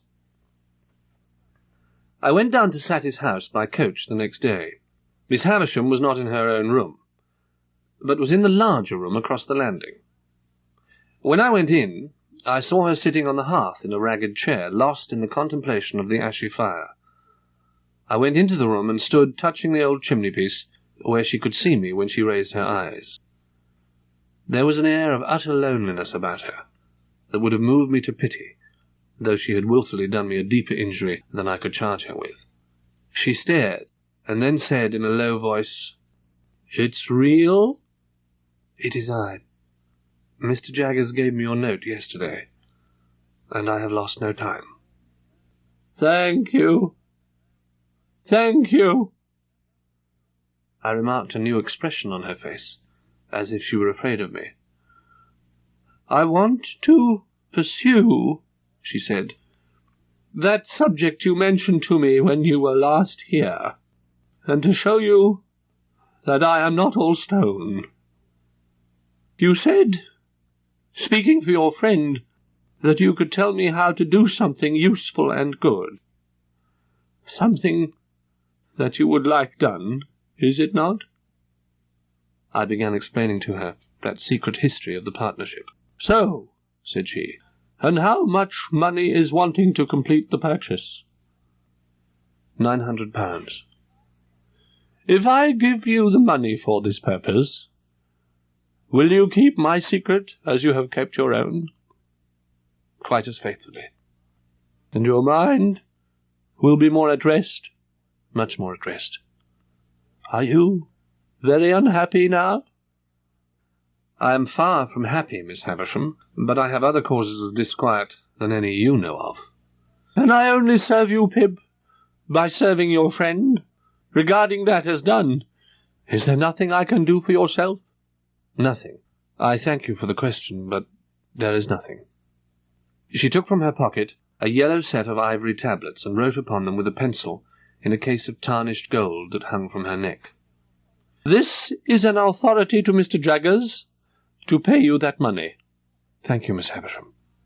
I took the tablets from her hand. She took off the chain to which the pencil was attached and put it in my hand. My name is on the first leaf. If you can ever write under my name, I forgive her. Pray do it. Oh, Miss Havisham, said I can do it now. I want forgiveness and direction too much to be bitter with you. She dropped on her knees at my feet, and it gave me a shock through my whole frame. Oh, she cried despairingly. What have I done? Very little, Miss Havisham. I should have loved her under any circumstances. Is she married? Yes. You may dismiss me from your mind and conscience. Yes, I know. But when she first came to me, I meant to save her from misery. Miss Havisham, whose child was Estella? Mr. Jaggers brought her here when she was 2 or 3. I wanted a little girl to rear and love. So convinced was I of that woman being Estella's mother, that I wanted no evidence to establish the fact in my own mind. No matter with what other words we parted, we parted. Twilight was closing in when I went downstairs into the natural air. I decided to walk round the place and turned into the brewery. I was going out of the opposite door when I turned back, and I fancied I saw Miss Havisham hanging to the beam. So strong was the impression that I had to assure myself Miss Havisham was as safe and as well as I had left her, that I turned back to go up the stairs. I looked into the room where I had left her, and I saw her seated in the ragged chair upon the hearth close to the fire, with her back towards me. In the moment when I was withdrawing my head to go quietly away, I saw a great flaming light spring up. In the same moment, I saw her running at me, shrieking, with a whirl of fire blazing all about her, and soaring at least as many feet above her head as she was high. I had a double-caped greatcoat on, and over my arm another thick coat. That I got them off, closed with her, threw her down, and got them over her. That I dragged the great cloth from the table for the same purpose, and with it dragged down the heap of rottenness in the midst, and all the ugly things that sheltered there. That we were on the ground, struggling like desperate enemies, and that the closer I covered her, the more wildly she shrieked and tried to free herself. That this occurred, I knew through the result, but not through anything I felt or thought, or knew I did. I knew nothing, until I knew that we were on the floor by the great table, and that patches of tinder yet alight were floating in the smoky air, which a moment ago had been her faded bridal dress. Then I looked around, and saw the disturbed beetles and spiders running away over the floor, and the servants coming in with breathless cries at the door. I still held her forcibly down with all my strength like a prisoner who might escape, and I doubt if I even knew who she was, or why we had struggled, or that she had been in flames, or that the flames were out, until I saw the patches of tinder that had been her garments, no longer alight, but falling in a black shower around us. She was insensible, and I was afraid to have her moved or even touched. Assistance was sent for, and I held her until it came. When I got up, on the surgeon's coming to her, I was astonished to see that both my hands were burned. She had received serious hurts, and the danger lay mainly in the nervous shock. I found that Estella was in Paris, and I got a promise from the surgeon that he would write by the next post. Miss Havisham's family I took upon myself. As I could do no further service, I decided that I would return by the early morning coach. Therefore I leaned over her and touched her lips with mine, just as they said, not stopping for being touched, "Take the pencil and write under my name." I forgive her. My hands had been dressed twice or thrice in the night, and again in the morning. My left arm was a good deal burned to the elbow, and less severely as high as the shoulder. I felt thankful that it was no worse. My right hand was not so badly burned, but that I could move the fingers. My hair had been caught by the fire, but not my head or face. When I was back in our chambers, Herbert devoted the day to attending on me. Neither of us spoke of the boat, but we thought of it. My first question when I saw Herbert had been, of course, whether all was well down by the river. As he replied in the affirmative, we did not resume the subject until the day was wearing away. "Do you know, Handel," said Herbert, "that Provis improves?" "I said to you that I thought he was softened when I last saw him," said I. "He was very communicative last night," said Herbert, "and told me more of his life. Shall I tell you?" "Well, tell me by all means, every word." "It seems," said Herbert, "that the woman was a young woman, and a jealous woman, and a revengeful woman to the last degree." "To what last degree?" "Murder." "How did she murder? Whom did she murder?" "She was tried for it, and Mr. Jaggers defended her." "Was the woman brought in guilty?" "No, she was acquitted." "What else?" "This acquitted woman and Provis had a child, a little girl. The young woman swore that she would destroy the child. Then the woman vanished." "Did the woman keep her oath?" "There comes the darkest part of Provis's life. She did." "That is, he says she did." "He says it all. I have no other information." "No, to be sure." "After the acquittal, she disappeared, and thus he lost the child and the child's mother. That evil genius, Compeyson, held the knowledge over his head as a means of keeping him poorer and working him harder." "I want to know," said I, "and particularly, Herbert, whether he told you when this happened." "How old were you when you came upon him in the churchyard?" "Why, I think in my 7th year." "Aye, it had happened some 3 or 4 years then," he said, "and you brought into his mind the little girl so tragically lost, who would have been about your age." "Herbert, you are not afraid that I am in any fever?" "No, my dear boy," said Herbert. "The man we have in hiding down the river is Estella's father." I was seized with a feverish conviction that I ought to see Mr. Jaggers, and early next morning I took my way to Little Britain. My appearance, with my arm bandaged and my coat loose over my shoulders, favoured my object. Although I had sent Mr. Jaggers a brief account of the accident as soon as I had arrived in town, yet I had to give him all the details now. While I described the disaster, Mr. Jaggers stood, according to his wont, before the fire. Wemmick leaned back in his chair, staring at me, with his hands in the pockets of his trousers and his pen put horizontally into the post. My narrative finished, I then produced Miss Havisham's authority to receive the £900. "I am sorry, Pip," Jaggers said as he put the cheque into my hand, "that we do nothing for you." "I did ask something of Miss Havisham, sir. I asked her to give me some information relative to her adopted daughter, and she gave me all she possessed." "Did she?" said Mr. Jaggers. "I know more of the history of Miss Havisham's adopted daughter than Miss Havisham herself does, sir. I know her mother." "Mother?" "I have seen her mother within these 3 days." "Yes," said Mr. Jaggers. "And so have you, sir." "Yes," said Mr. Jaggers. "Perhaps I know more of Estella's history than even you do," said I. "I know her father, too."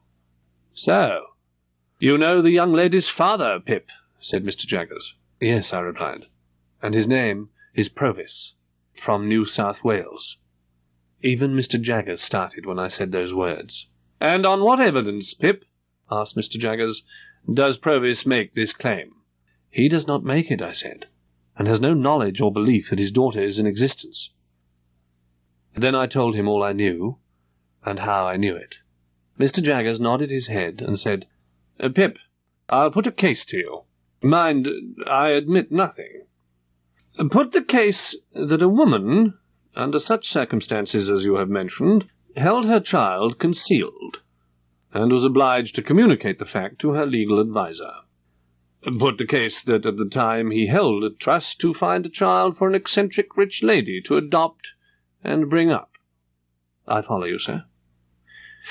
Put the case, Pip, that here was one pretty child out of the heap who could be saved, whom the father believed dead and dared make no stir about, as to whom, over the woman, the legal adviser had this power. Give the child into my hands, and I will do my best to bring you off. Put the case that this was done, and that the woman was cleared. I understand you perfectly. But that I make no admissions. Wemmick and I repeated, no admissions. Put the case, Pip, that the terror of death had shaken the woman's intellect. She was scared of the ways of the world, and went to the legal adviser to be sheltered. Put the case that he took her in. Do you comprehend the imaginary case? Quite. Put the case that the child grew up and was married for money, and that the mother is still living, that the father is still living, that the secret was still a secret, except you got wind of it. Put that last case to yourself very carefully. I do. I ask Wemmick to put it to himself very carefully. And Wemmick said, I do.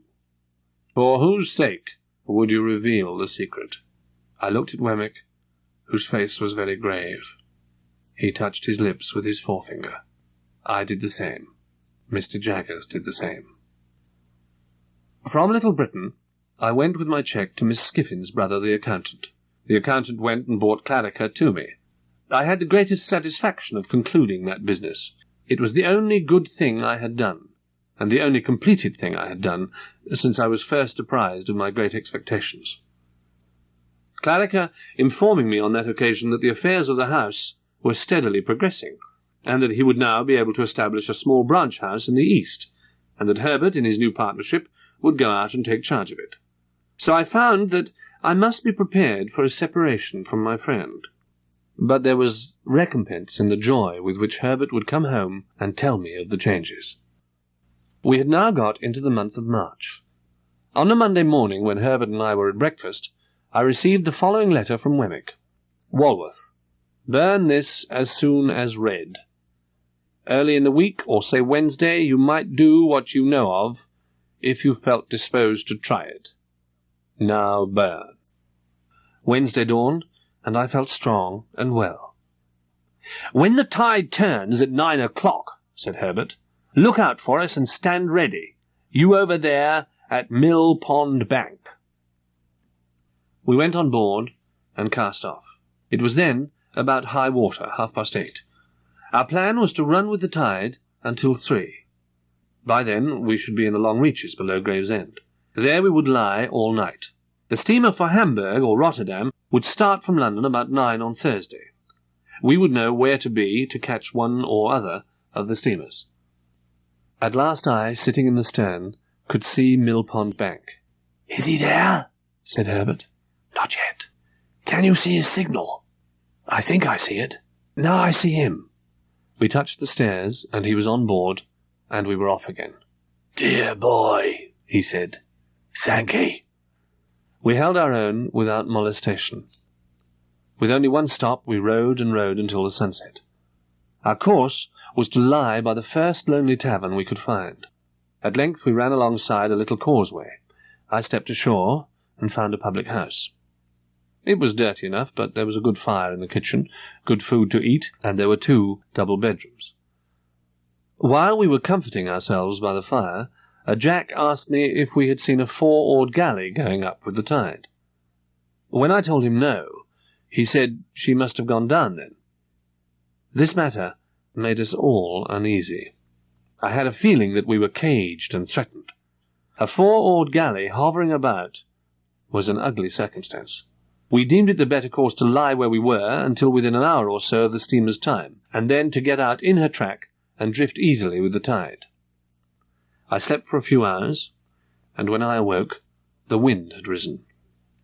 We got aboard and rowed out into the track of the steamer. By that time, it wanted but 10 minutes of 1. We had to wait until 1:30 before we saw the smoke from the 2 steamers. We took the opportunity of saying goodbye to Herbert, and we'd all shaken hands, when I saw a 4-oared galley shoot out from under a bank but a little way ahead of us. I called to Herbert to keep before the tide, but the galley had crossed us, let us come up with her, and fallen alongside. One of their 2 sitters was wrapped up, much as Provis was. The Hamburg steamer was nearing us very fast. I felt as if her shadow were absolutely upon us when the galley hailed us. "You have a return transport there," said the man who held the lines. "That's the man, wrapped in a cloak. His name is Abel Magwitch, alias Provis. I apprehend that man and call upon him to surrender, and you to assist." Before we knew what they were doing, the galley oars were in among us, and they were holding on to the gunwale. This caused great confusion on board the steamer. I heard the order to stop paddles, but felt her driving down upon us. I saw Provis lean across and pull the cloak from the neck of the sitter in the galley. The face disclosed was that of the other convict of long ago. I saw the face tilt backwards and heard a loud splash in the water and felt the boat sink from under me. We were taken on board the galley. Our boat was gone, and the 2 convicts were gone. Presently a dark object was seen in the water, and as it came nearer, I saw it to be Magwitch. He was taken on board and instantly manacled at the wrists and ankles. We pulled to the shore near the tavern, and here I was able to get some comforts for Magwitch, who had received some very severe injury in the chest and a deep cut to the head. He told me in a whisper that he and Compeyson had gone down, fiercely locked together in each other's arms, and that there had been a struggle under the water, and that he had disengaged himself, struck out, and swam away. I never had any reason to doubt the exact truth of what he had told me. Herbert and I had a doleful parting when I took my place by Magwitch's side in the galley. I felt that was my place henceforth while he lived. For all my repugnance to him had melted away, and in the hunted, wounded, shackled creature who held my hand in his, I only saw a man who meant to be my benefactor, and who had felt affectionately, gratefully, and generously towards me, with great constancy through a series of years. I only saw in him a much better man than I had been to Joe. I told him how grieved I was to think he had come home for my sake. "Dear boy," he answered, "I am quite content to take my chance. I've seen my boy, and he can be a gentleman without me." No, apart from any inclinations of my own, I foresaw that, being convicted, Magwitch's possessions would be forfeit to the Crown. "Look'ee here, dear boy," said he. "It's best as a gentleman should not be knowed to belong to me now. Only come to see me as if you come by chance, along a wemmick, and sit where I can see you." "I will never stir from your side," said I. "Please God, I will be as true to you as you have been to me." He was taken to the police court, and I went direct to Mr. Jagger's private house. After 3 days' delay, the witness from the prison ship arrived to identify the prisoner, and he was committed to trial at the next session in a month's time. It was at this dark time of my life that Herbert informed me that he was soon to go to Cairo. I'm very much afraid that I must go, Handel, when you most need me. My need is no greater now than at another time." "My dear fellow," said Herbert, have you thought of your future? Will you come to me? If you thought you could wait for, say, 6 months, Herbert?" "For any while, Handel. And Clara says that you are to live with us." I thanked her heartily, and I thanked him heartily, and so on Sunday I took my leave of Herbert and returned to my lonely home. Magwitch lay in prison very ill during that month before the next session. He was transferred to the infirmary, and I saw him every day, even if only for a short time. He became weaker and worse day by day, but I never heard him complain. Mr. Jaggers caused an application to be made for the postponement of his trial until the next sessions, but it was refused. The trial came on at once, and when he was put to the bar, he was seated in a chair. No objection was made to my getting close to the dock, on the outside of it, and holding the hand that he stretched forth to me. The trial was very short and very clear. It was impossible to find him otherwise but guilty. The appointed punishment for his return to the land that had cast him out being death, he must prepare himself to die. Rising for a moment, the prisoner said, "My lord, I have received my sentence of death from the Almighty, but I bow to yours." My daily visits were shortened now, and he was more strictly kept. Nobody was hard on him or on me, but duty had to be done. It was done, but not harshly. The number of days had risen to 10 when I saw a greater change in him. "God bless you, my dear boy," he said. "You've never deserted me." I pressed his hand in silence, for I could not forget that I had once meant to desert him. "Are you in much pain today?" "I don't complain of none, dear boy." "You never do complain." He had spoken his last words.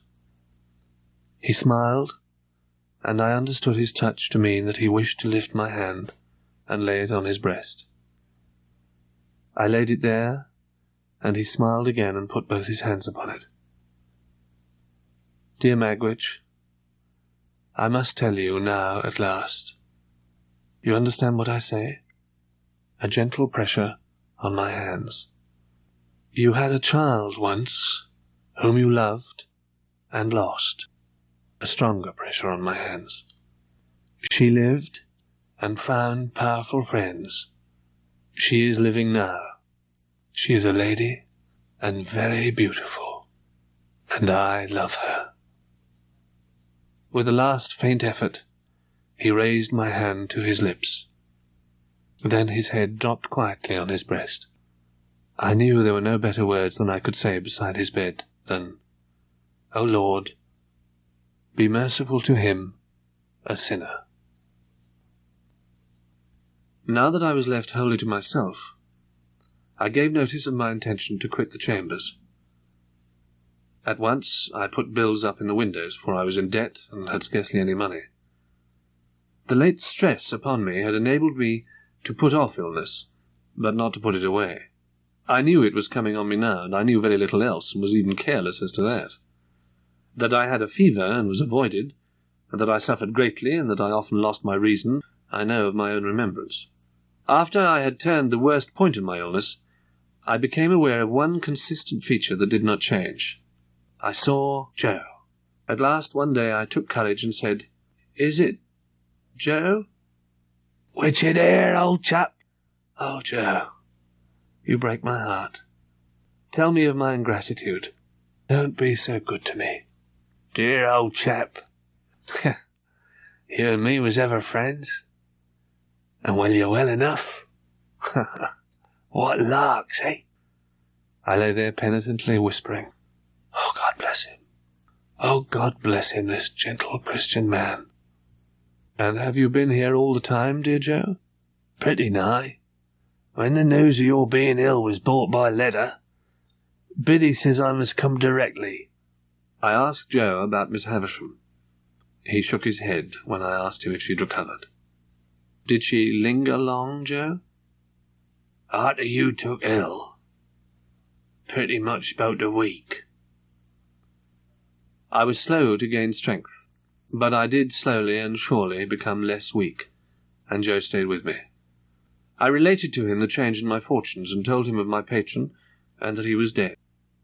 The delicacy with which Joe dismissed this theme made a deep impression on my mind. As I grew stronger and better, Joe became a little less easy with me. One night, when I had gone to bed, Joe came to my room and asked me if I felt sure that I was as well as in the morning. I told him that I was, and he said good night, and left the room. When I got up in the morning and went to his room, he was not there. I found a letter on the breakfast table. "Not wishful to intrude, I have departed, for you are well again, dear Pip, and will do better without. Joe. P.S. Ever the best of friends." Enclosed in the letter was a receipt for the debt and costs on which I had been arrested. What remained for me now was to follow Joe to the dear old forge, and dare to have out my penitent remonstrance with him. Secondly, I would go to Biddy, and I would show her that I was humbled and repentant, and would ask her to go through the world with me, for it would surely make me a better man. Such was my purpose, and after 3 days I went down to the old place to put it into execution, and how I sped in it is all I have left to tell. The June weather was delicious. The sky was blue, and the larks were soaring high above the green corn. The schoolhouse where Biddy was mistress I had never seen, but I was disappointed to see that the day was a holiday, and Biddy's house was closed. But the forge was a very short distance off, and I listened for the clink of Joe's hammer. I heard it, but found it was a fancy, and all was still. The house was not deserted, and the best parlour seemed to be in use. I went softly towards it, when Joe and Biddy stood before me, arm in arm. At first, Biddy gave a cry, but in another moment she was in my embrace. "But, my dear Biddy, how smart you are!" "Yes, dear Pip." "And Joe, how smart you are!" "Yes, dear old Pip." I looked at them both, and then, "It's my wedding day!" cried Biddy in a burst of happiness, "and I am married to Joe." My first thought was one of great thankfulness that I had never breathed my hope to Joe concerning Biddy. I congratulated them both most heartily. "I'm going away within the hour, for I'm soon to go abroad. I shall never rest until I have worked for the money with which you kept me out of prison. I hope and pray that you will forgive me." I sold all I had, and my creditors gave me ample time to pay them in full. I went out and joined Herbert at Claricas. Many a year went round before I was a partner in the house, but I lived happily with Herbert and Clara, and paid all my debts and maintained a correspondence with Joe and Biddy. It was not until I became third in the firm that Clarica betrayed me to Herbert. He was as much moved as amazed, and the dear fellow and I were not the worse friends for the long concealment. I often wondered how I had conceived that old idea of Herbert's inaptitude, until I was one day enlightened by the reflection that perhaps the inaptitude had never been in him at all, but in me. For 11 years I had not seen Joe or Biddy, when upon an evening in December I laid my hand softly on the latch of the old kitchen door, and I looked in unseen. There, smoking his pipe by the fire, was Joe, and there, sitting on my own little stool, was I again. "We give him the name of Pip, for your sake, dear old chap," said Joe, delighted when I took another stool by the child's side. I talked to Biddy after dinner, and she said to me, "Pip, you must marry." "I don't think I shall, Biddy." "You sure you don't fret for her?" "Oh, no, I think not, Biddy." Nevertheless, I knew while I said those words that I secretly intended to revisit the site of the old house, for Estella's sake. I had heard of her as leading a most unhappy life, and as being separated from her husband, and I heard of the death of her husband. This release had befallen her some 2 years before. For anything I knew, she was married again. The early dinner at Joe's had left me an abundance of time to walk over to the spot before dark. But with loitering on the way, the day had declined when I came to the place. There was no building whatever left but the wall of the old garden. The cleared space had been enclosed with a rough fence. The stars were shining beyond the mist, and the moon was coming out, and the evening was not dark. I was looking along the desolate garden walk when I beheld a solitary figure in it. As I drew nearer, I saw it to be the figure of a woman. It faltered and uttered my name, and I cried out, "Estella!" "I am greatly changed." "I wonder you know me." The freshness of her beauty had indeed gone, but its indescribable majesty and charm remained. What I had never seen before was the saddened, softened light of the once proud eyes. What I had never felt before was the friendly touch of the once insensible hand.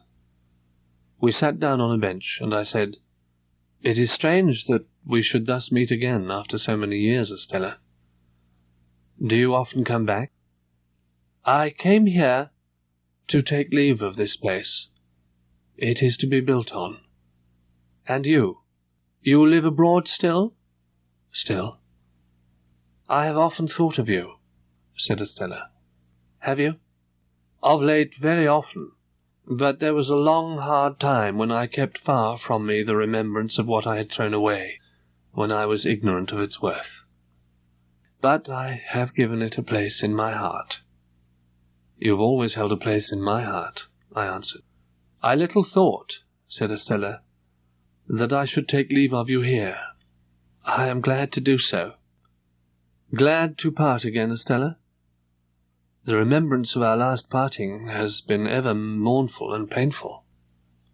But you said to me, returned Estella very earnestly, God bless you, God forgive you. And if you could say that to me then, you will not hesitate to say that to me now.